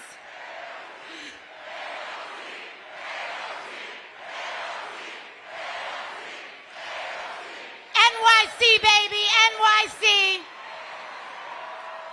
It is no surprise to me, New York, that it is New York and that it is our great city that we, our city, have chosen to adorn ourselves with the nation's greatest monument to freedom, the Statue of Liberty. And she reminds us every day that the central commitment of America is an unconditional freedom, precisely of the kind that cannot be bought, that is available to the huddled masses yearning to be free. This is America, New York City. Don't let them tell you any different. Don't let them tell you that we are the exception. We are the rule. We are the standard. We are the acceptance, and we set the bar for America. I'm talking to you, Donald Trump.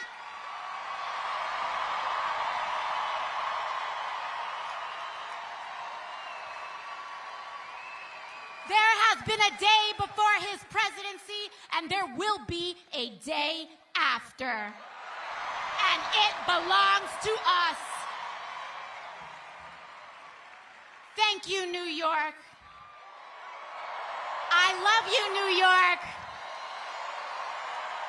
You have made my life possible, my mother's life possible, my father's life possible. All of our lives have been made possible by this great city and by our shared contract and bond to one another. And it is my honor tonight to introduce to you all another great born New Yorker. From Brooklyn.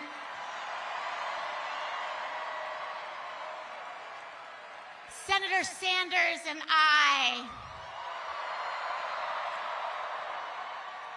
recently came in. We were in Indiana last night. We both paid a visit to the home of the great Eugene Debs.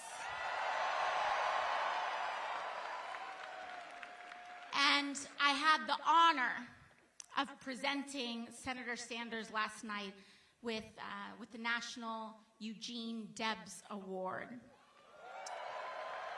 in which the foundation and the people who steward Debs's legacy have honored Senator Sanders as the foremost leader and advocate for labor and class struggle in the United States of America.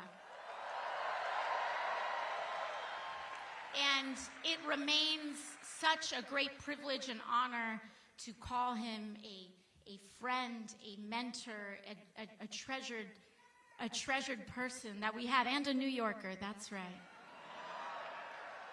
And so I know we all love him so dearly. And so let's make sure that we give him the biggest rousing welcome that he receives this year in introducing Senator Bernie Sanders.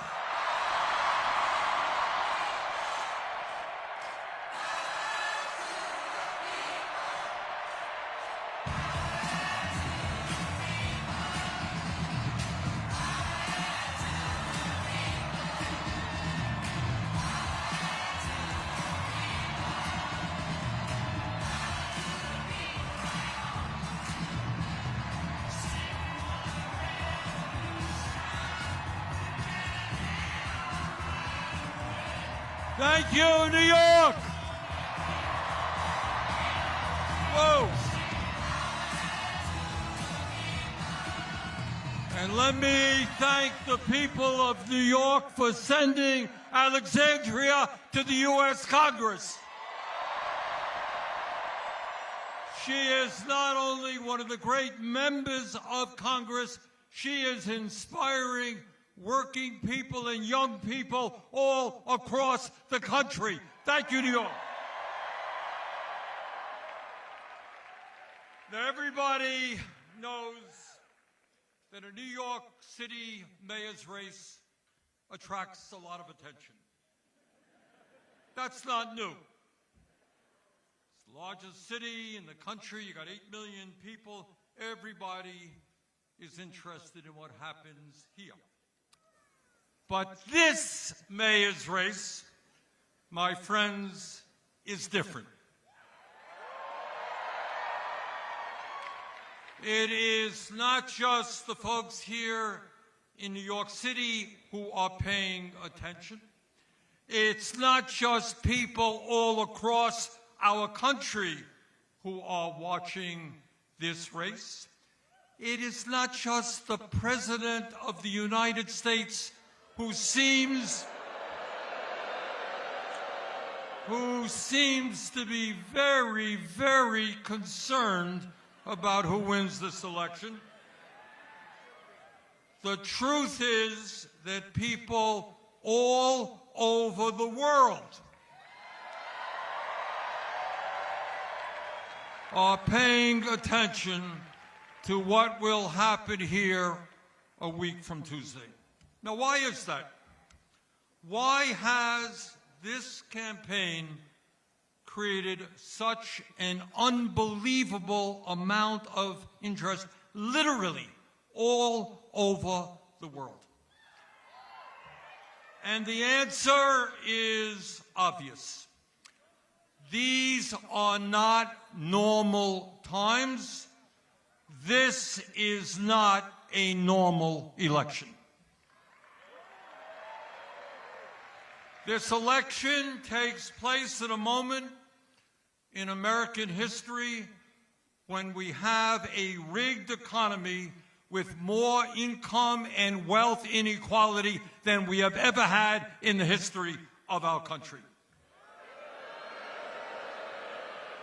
This election takes place at a time when the wealthiest people in America have never, ever had it so good, while 60% of people in our country are living paycheck to paycheck, struggling to pay their rent or mortgage, struggling to afford child care or higher education for their kids, struggling to afford health care, struggling to afford decent quality food, struggling how to figure out how they will retire with some shred of dignity after working their entire lives.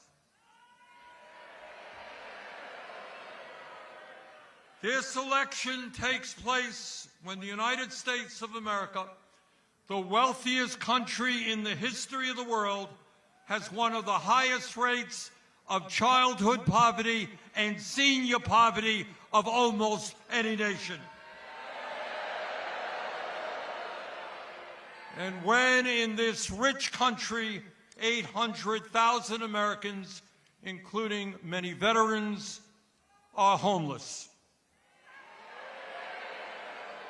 This election takes place at a time when we have a president who has given $1 trillion in tax breaks to the top 1%, has given $900 billion in tax breaks to the largest corporations in our country. And to pay for those tax breaks, he is throwing 15 million Americans off the health care they have by slashing Medicaid. And in addition, he is forcing over 20 million Americans to see a doubling in their health care premiums. This election is taking place when we have an administration in Washington which every day is moving us toward an authoritarian society, undermining our Constitution and the rule of law. This election is taking place when we have a corrupt campaign finance system which allows billionaires in both political parties to select the candidates they want and to buy elections. Ordinary Americans get one vote. You get one vote. Meanwhile, billionaires get the opportunity to spend as much as they want to elect the candidates they want. That is the context in which this election is taking place. That is why this election is so enormously important, and that is why Zohran Mamdani must become the next mayor of New York.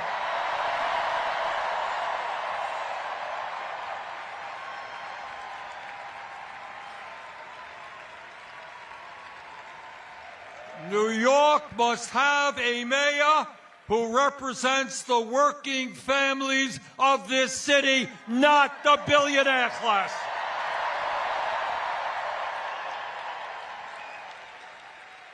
The reason why this campaign has generated so much interest around the world and so much excitement is that people want to know the answer to one very simple question, and that is, in the year 2025, when the people on top have never ever had so much economic and political power, is it possible for ordinary people, for working class people, to come together and defeat those oligarchs?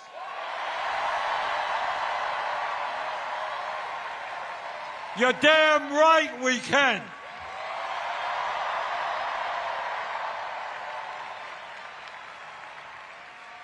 And let me tell you something else.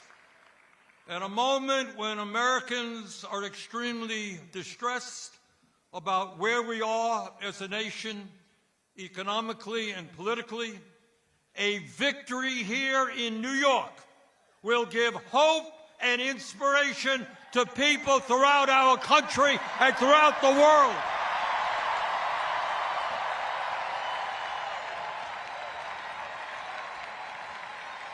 That is what this election is about.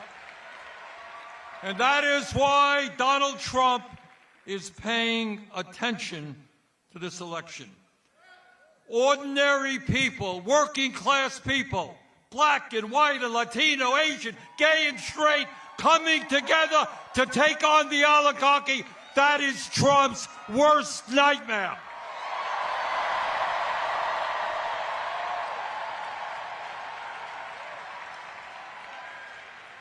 And what Trump and his oligarchic friends know, that if New Yorkers come together and elect Zohran, we can do that from California to Maine. We can defeat the oligarchy.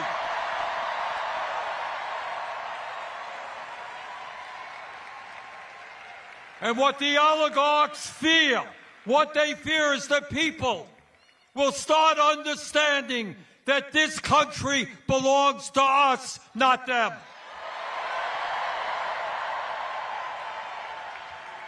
And all over the country, when people are inspired, when people are standing up to power, they will ask some very simple questions. Why are we in the United States the only major country not to guarantee health care to all as a human right?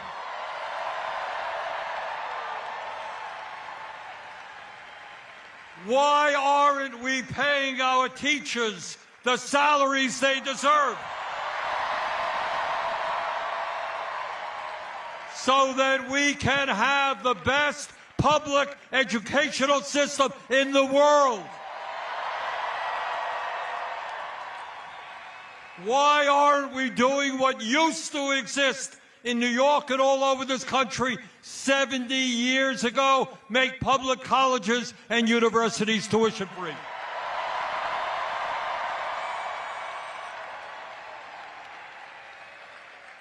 Why in the richest country on earth aren't we ending homelessness and building 5 million units of low-income and affordable housing?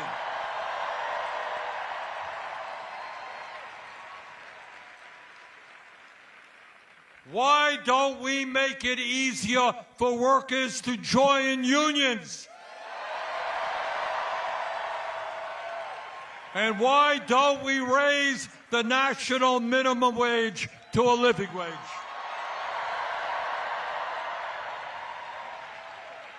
And when so many of our seniors are struggling to cover their basic needs, some 22% of seniors in America are trying to survive on $15,000 a year less.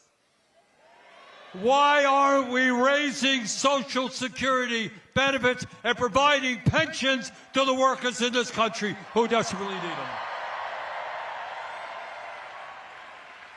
And why don't we have a foreign policy which does not spend billions of dollars on a Netanyahu government starving children in Gaza?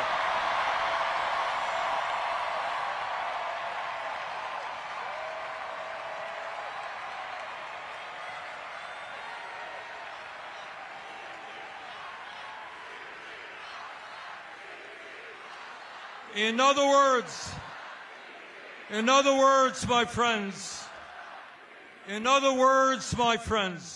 a victory for Zohran will help Americans understand that in the richest country in the history of the world, there is nothing we cannot accomplish.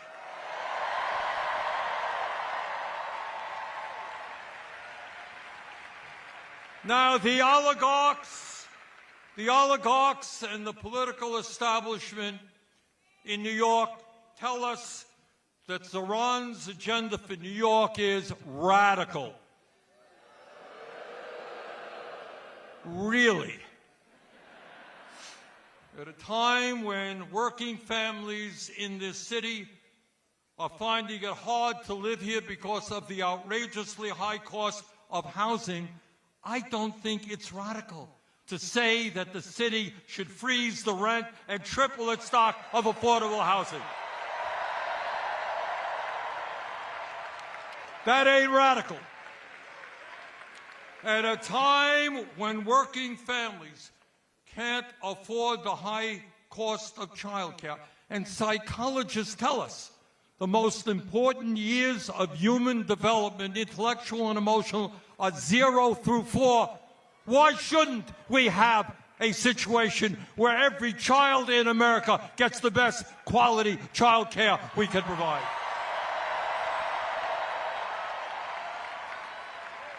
That ain't radical. Taking care of our kids is not radical.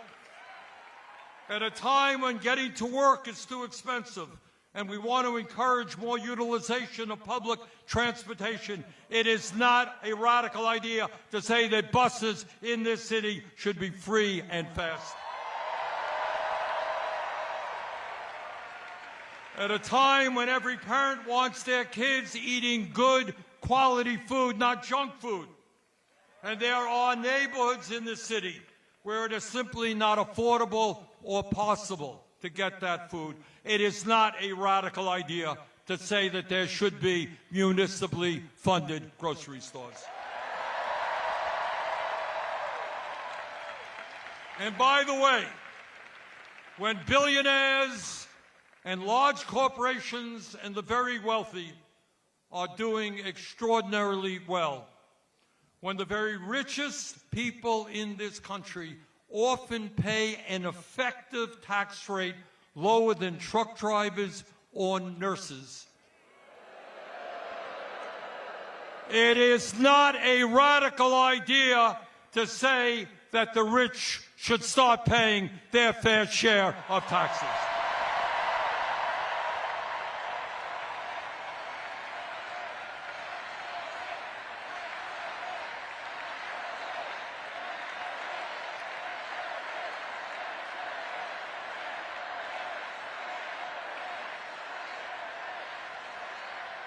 Brothers and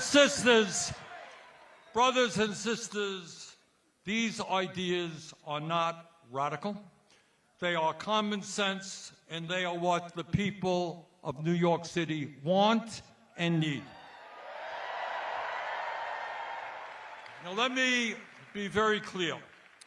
As someone who served as mayor of Burlington, Vermont for 8 years, a city just a little bit smaller than New York, I can tell you absolutely that being mayor is not an easy job.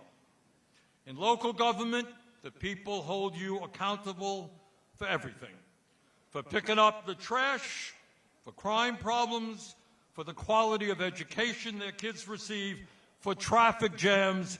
Blame the mayor. And that's what mayors have to deal with. And it is not easy. Zohran Mamdani as mayor is not going to have all the answers. The problems facing this country and every other major city in America are in fact enormous. So let me say this to you from the bottom of my heart. When he is elected,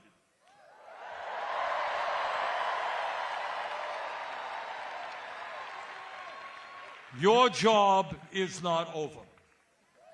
Zohran is going to need your help every single day.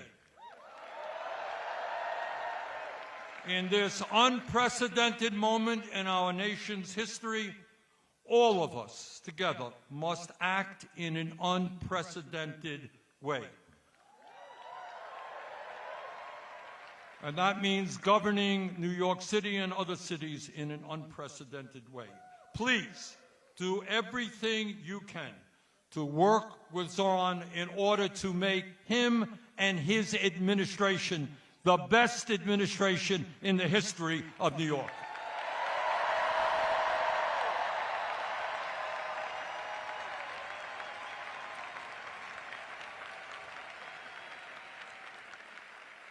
Let me conclude by saying this, and I say this again as somebody who became mayor of Burlington, Vermont in 1981 by winning that election by 10 votes after a recount. Now, I have looked at the polls here in New York. You have seen it. And the polls suggest that Zohran is in the lead, and that is great. But please, please, please, do not underestimate our opponents. They have a huge amount of money, and they are spending it right now. So I urge you, forget about the polls. Go into the last 8 days of this election assuming that you are 5 points behind.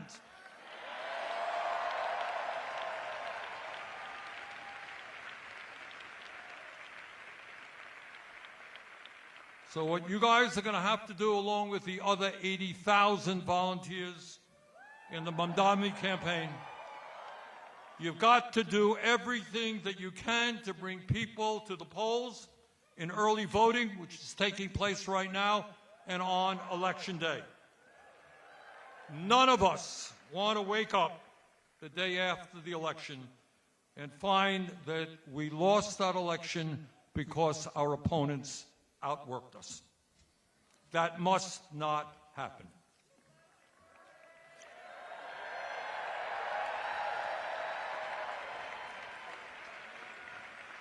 Brothers and sisters, a year ago, very few people in New York knew about a 33-year-old assemblyman named Zohran Mamdani.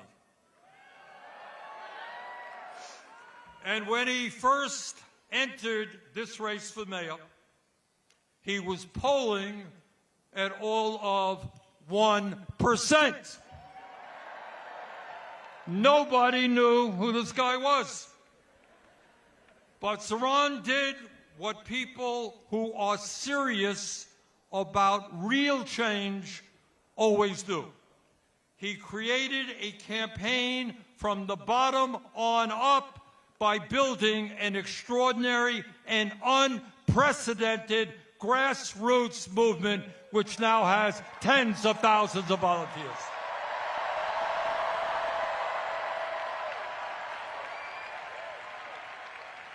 Unlike his opponents, he didn't go running to the billionaires for campaign contributions. He went to the people with an agenda that made sense to them. And despite being outspent 4-1, Zohran won the primary. And brothers and sisters, with your help over the next 8 days, this young man is going to make American history. It is my honor to introduce the next mayor of the city of New York, Zohran Mamdani.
so much.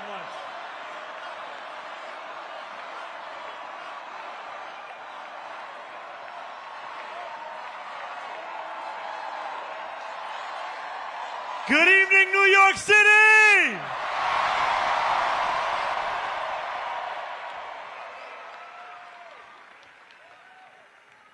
How are we all doing?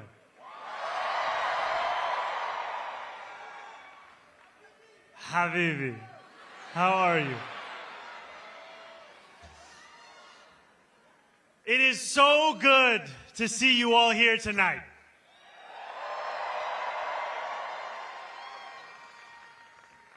Now, as you know, a politician is only as good as the team around them. So I have to ask that team to start up this teleprompter. Because right now, it's off the top of the dome.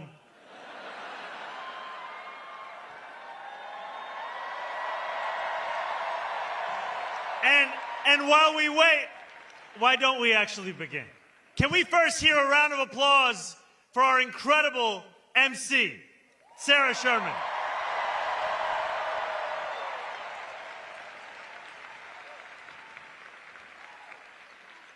Can we hear it for the elected officials, the labor leaders, and the New Yorkers who have joined us this evening?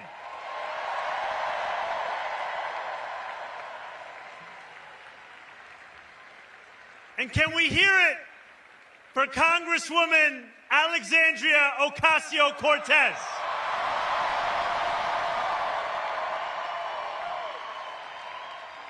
Yeah, very good.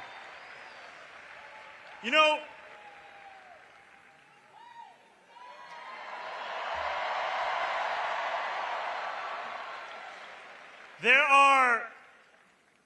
there are many things one can say about our Congresswoman, but I want to tell you a story about 2021.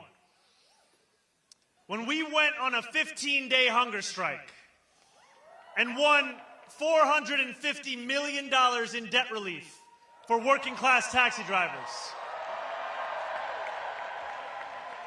the Congresswoman was there with us on that picket line. She was there with us on the phone after everyone else had gone home. And she was there with us again in the primary of this election. And that's because she's there for working people. And now we are just getting started. And let's please make some noise for Senator Bernie Sanders.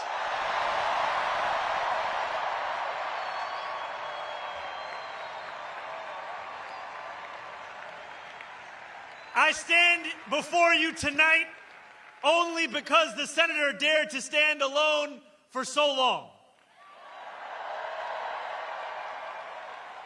I speak the language of democratic socialism only because he spoke it first.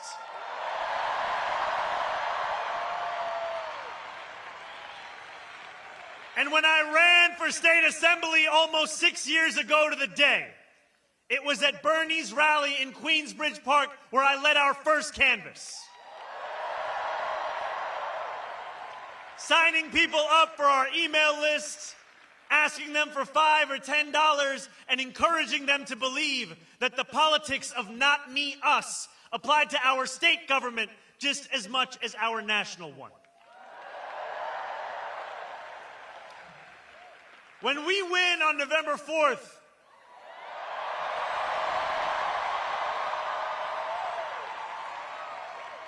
and then govern from City Hall with dignity as the foundation of our politics, it will be because of the movement that Bernie built.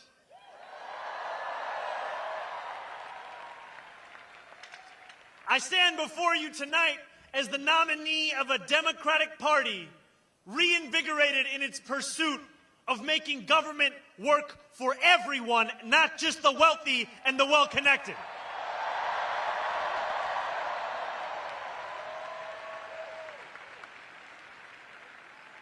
Looking out at more than 13,000 of you here in Forest Hill Stadium, it is tempting to believe that this moment was always destined. Yet when we launched this campaign on October 23rd, 1 year and 3 days ago, there was not a single television camera there to cover it. When we launched this campaign 1 year and 3 days ago, my name was a statistical anomaly in every poll. 4 months later, as recently as this February, our support had reached the eye-watering heights of 1%. We were tied with noted candidate, someone else. I always knew we could beat him. When we launched this campaign 1 year and 3 days ago, the political world did not pay it much attention because we were looking to build a movement that reflected the city as it actually is, not just the one that political consultants think exists on a spreadsheet.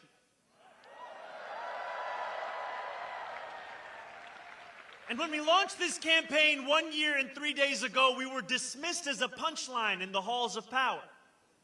The idea of fundamentally changing who government serves in this city was unimaginable. Even if we gained momentum, they asked, how would we ever overcome the tens of millions of dollars in attacks that would follow? Yet we knew then what we know now. New York is not for sale.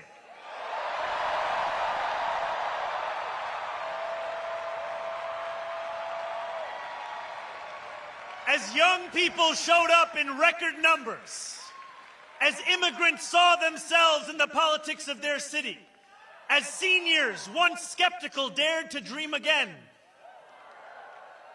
we spoke with one voice. New York is not for sale.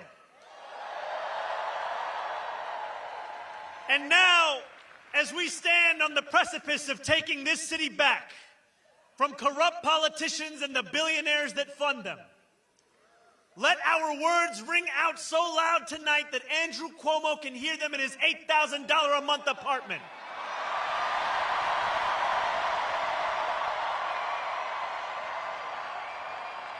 Let them ring so loud so that he can hear us even if he's in Westchester this evening. Let them ring so loud that his puppet master in the White House hears us.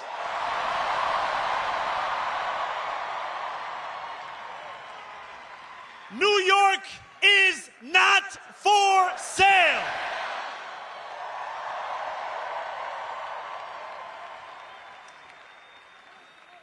"13 days after we announced our candidacy, Donald Trump won the presidency once again. The Bronx and Queens saw some of the largest shifts to the right of any counties in our country. No matter what article you read or channel you turned to, the stories seemed to be the same. Our city was headed to the right.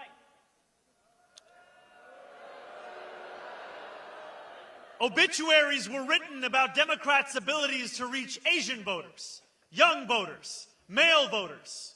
Again and again, we were told that if we had any hope of beating the Republican Party, it would only be by becoming the Republican Party. Andrew Cuomo himself said that we had lost not because we had failed to speak to the needs of working class Americans, but because we had spent too much time talking about bathrooms and sports teams. This was a moment where it seemed our political horizon was narrowing. And in this moment, New York, you had a choice to retreat or to fight.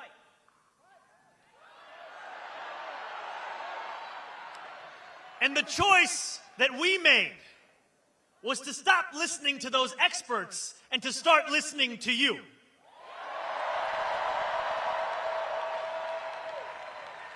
We went to two of the places that saw the biggest swings to the right, Fordham Road and Hillside Avenue.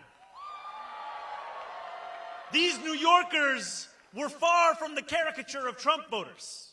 They told us they supported Donald Trump because they felt disconnected from a Democratic Party that had grown comfortable with mediocrity and gave its time only to those who gave millions. They told us that they felt abandoned by a party beholden to corporations, which asked them for their votes after telling them only what it was against, rather than presenting a vision of what it was for. They told us they didn't believe in a system anymore that did not even pretend to offer solutions to the defining challenge of their lives, the cost of living crisis. Rent was too expensive, so were groceries, so was childcare, so was taking the bus, and working 2 or 3 jobs still wasn't enough.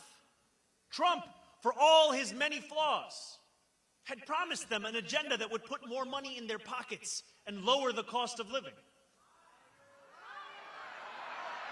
Donald Trump lied. It was up to us to deliver for the working people he left behind. Over the 8 months of the primary, we told New Yorkers how we intended to address that very same affordability crisis. We did not do it alone. This was a movement powered by tens of thousands of everyday New Yorkers who knocked doors between 12-hour shifts at work and phone banked until their fingers were numb. People who had never voted before became die-hard canvassers. Community formed. Our city got to know each other and itself. This, my friends, was your movement.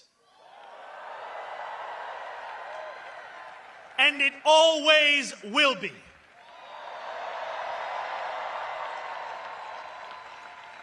As the snow melted and the frost thawed, this campaign began to grow faster than anyone ever imagined possible. So many small donors chipped in that we had to ask you to stop donating. Please stop. We climbed the polls faster than Andrew Cuomo could dial Donald Trump's number. People started to learn how to pronounce my name.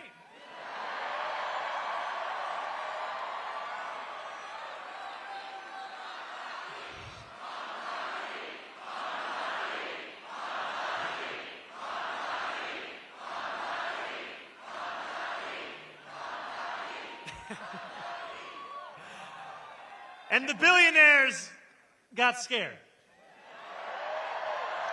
Or, as the New York Times would describe it, the Hamptons was basically in group therapy about the mayoral race.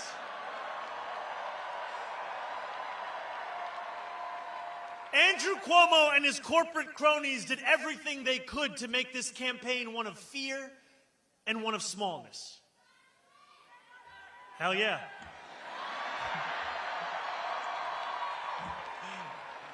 Obviously. They pumped millions into this race, artificially lengthened my beard to make me seem menacing, painted our city as a dystopian hellhole, and worked night and day to divide the people of New York. They failed. When I walked the length of Manhattan just a few days before the election, hundreds of New Yorkers marched alongside me. And when we strode into Times Square under a billboard with betting odds that showed Cuomo's chances of winning at nearly 80%, we knew that the so-called experts were set to get it wrong yet again. Andrew Cuomo was supposed to be inevitable. And then on June 24th, we shattered that inevitability.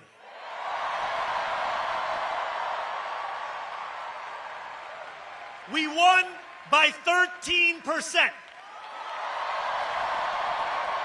With the most votes in any citywide primary in New York City history.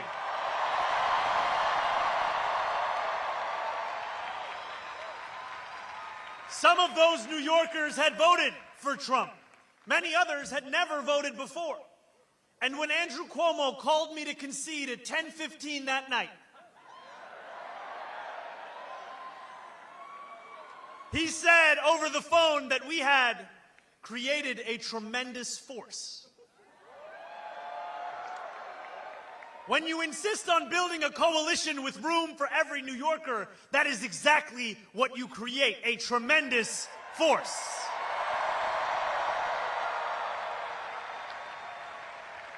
That force has only grown over these past 4 months. We now have more than 90,000 volunteers. And we have spoken to millions more New Yorkers. We have put forth new plans in these last few months for how we will govern, hiring thousands more teachers for our schools, taking on the consultants and the contracts in city government, and tackling the final boss of New York City infrastructure, scaffolding. But over the past few weeks, as this race has entered its final days, we have witnessed displays of Islamophobia that shock the conscience. Andrew Cuomo, Eric Adams, and Curtis Sliwa do not have an agenda for the future. All they possess is the playbook of the past. They have sought to make this election a referendum not on the affordability crisis that consumes New Yorkers' lives, but on the faith I belong to and the hatred they seek to normalize. We spent months working to convince the world that New Yorkers have a right to afford this city that we all love.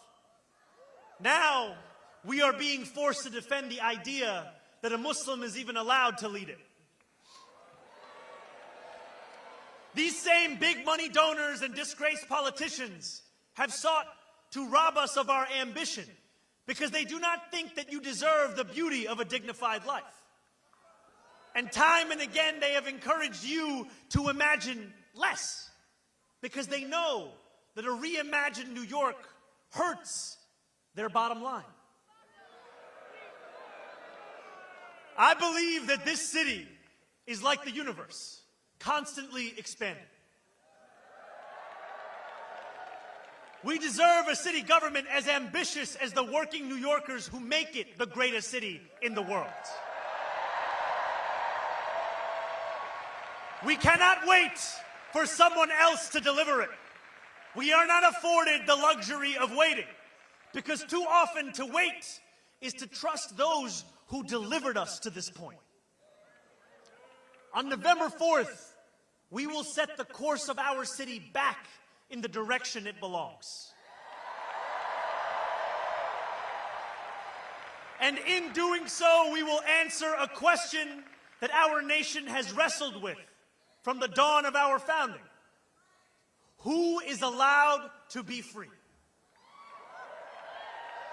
There are some who hear that question and they know the answer without hesitation. They are the oligarchs who have accumulated vast wealth off those who labor from before the light breaks the horizon until long after color has drained from the sky. These are the robber barons of America, and they believe their money affords them a larger say than the rest of us. I am not just talking about the Bill Ackmans and Ken Langones of the world. I speak of people whose names you are not familiar with, who have no qualms about contributing more to super PACs than we would ever tax them, and who celebrate when those PACs flood our airwaves with commercials that plaster the words "global jihad" over my face.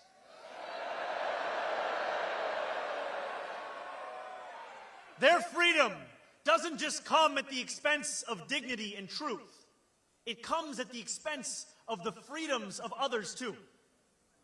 They are the authoritarians who seek to keep us pressed beneath their thumbs because they know that once we shake ourselves loose, we will never be held down again. Each and every one of these people think New York is for sale.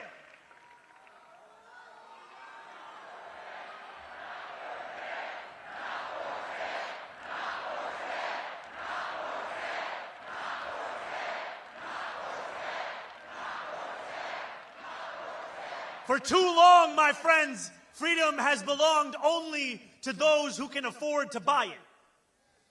The oligarchs of New York are the wealthiest people in the wealthiest city, in the wealthiest nation in the history of the world.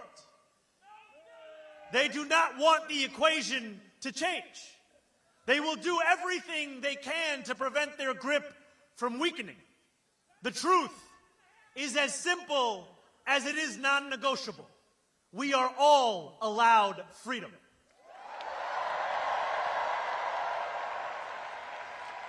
Each one of us, the working people of this city, the taxi drivers, the line cooks, the nurses,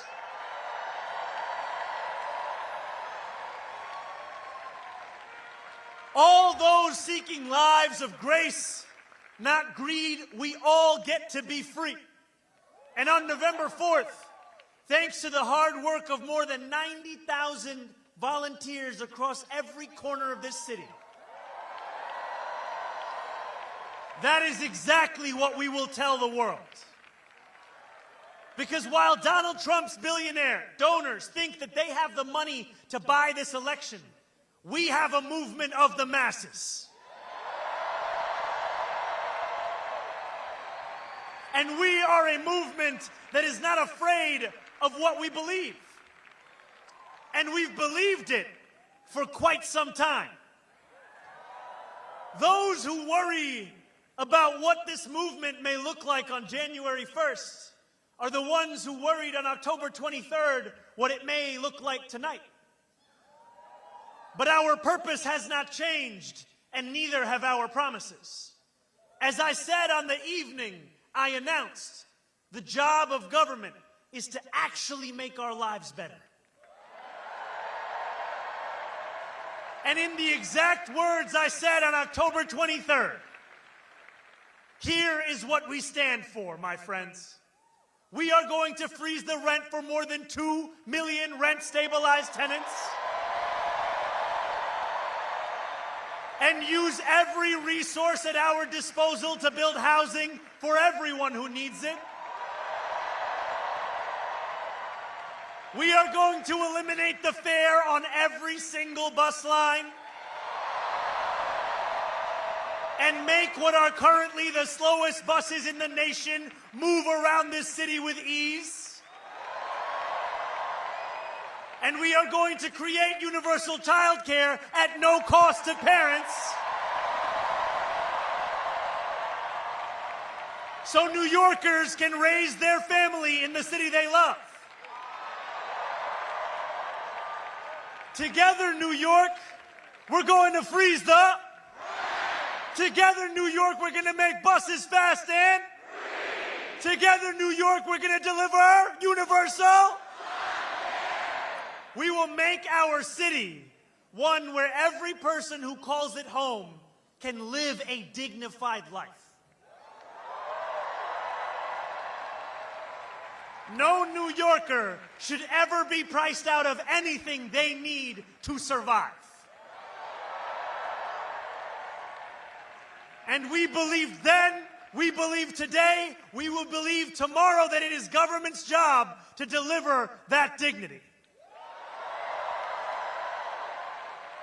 Dignity, my friends, is another way of saying freedom. Standing before you this evening, I take great strength from those who have labored mightily for the cause of freedom in America, who refused to accept that government could not meet what moments of crisis demanded from it. When the power of the people overwhelms the influence of the powerful, there is no crisis that government cannot meet. It was government that enacted a New Deal to lift a generation out of poverty, to create beautiful public goods, and establish the right to unionize and collectively bargain. My friends, the era of government that deems an issue too small or a crisis too big must come to an end. Because we need a government that is every bit as ambitious as our adversaries. A government strong enough to refuse the realities we will not accept and forge the future we know we deserve. A government that refuses to accept 1 in 4 New Yorkers living in poverty. That refuses to accept more than 150,000 public school students being homeless. That refuses to accept that 2 union salaries are not enough to put down a mortgage in this city. And a government that refuses to accept you being priced out of the very city you helped to build every single day.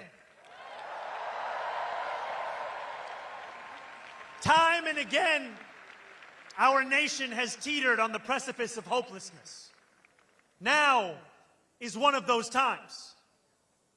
But in each of these moments, working people have reached into the darkness and reshaped our democracy.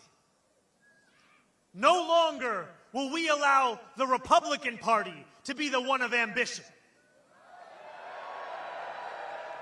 No longer will we have to open a history book to read about Democrats leading with big ideas. My friends, the world is changing.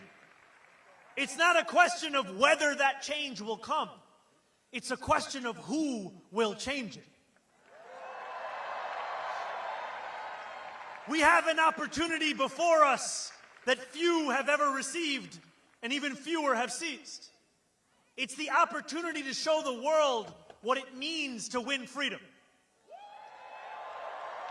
It is the opportunity to live up to the legacy left by those who came before.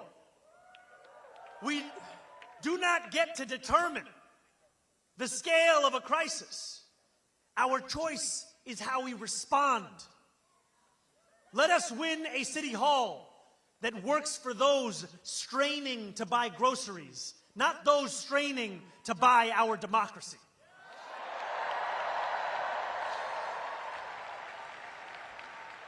And let us look forward to January 1st, when the hard work of governing will begin.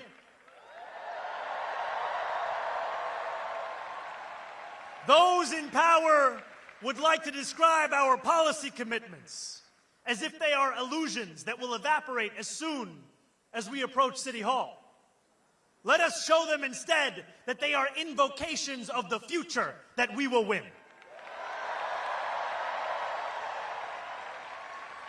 And let us prove to each and every New Yorker that a politics of expansion does not just mean imagination.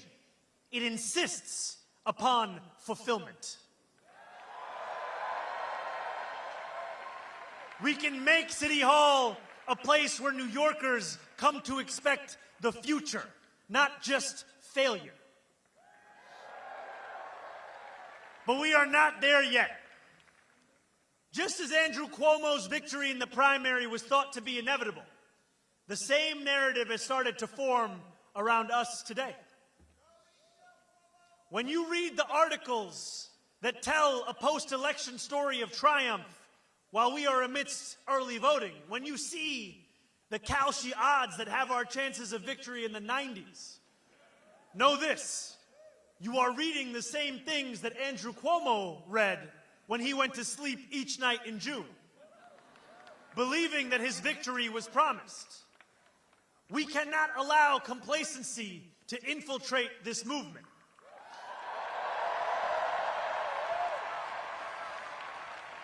So over these 9 final days, I ask for only one thing from each of you: more.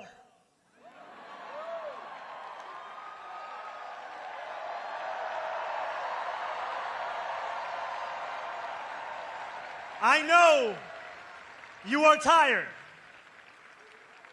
And for that, I recommend some Adani chai. And still, I ask for more. I know the attacks have intensified, that a warm bed is more inviting than a sixth-floor walk-up, that another evening spent knocking doors after a long workday feels daunting. And still, I ask for more. I ask for more because that is the only way that we win a future of more. So if you are able, I urge you, my friends, stand up. If you have knocked a door, turn your flashlight on.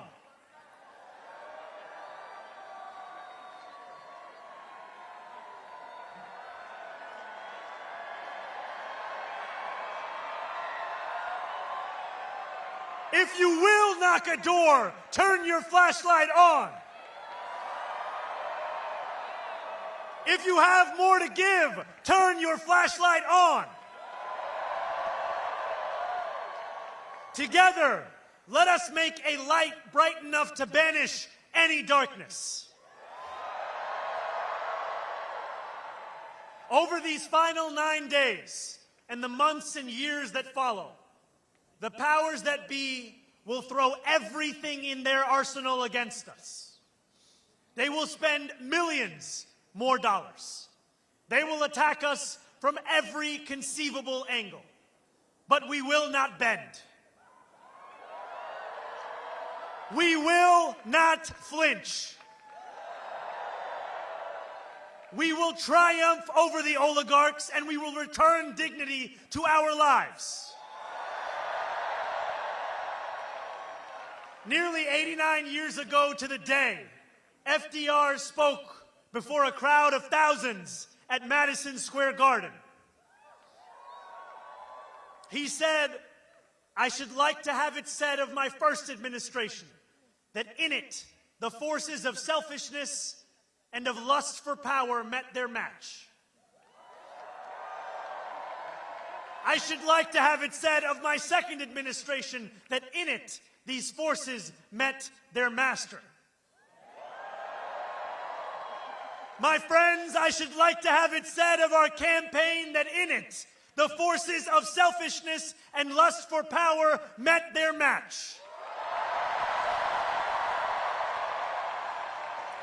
And I should like to have it said of our City Hall that in it, these forces met their master.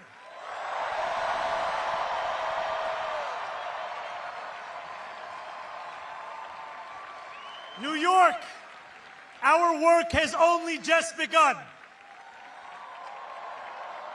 On November 4th, we set ourselves free. Thank you.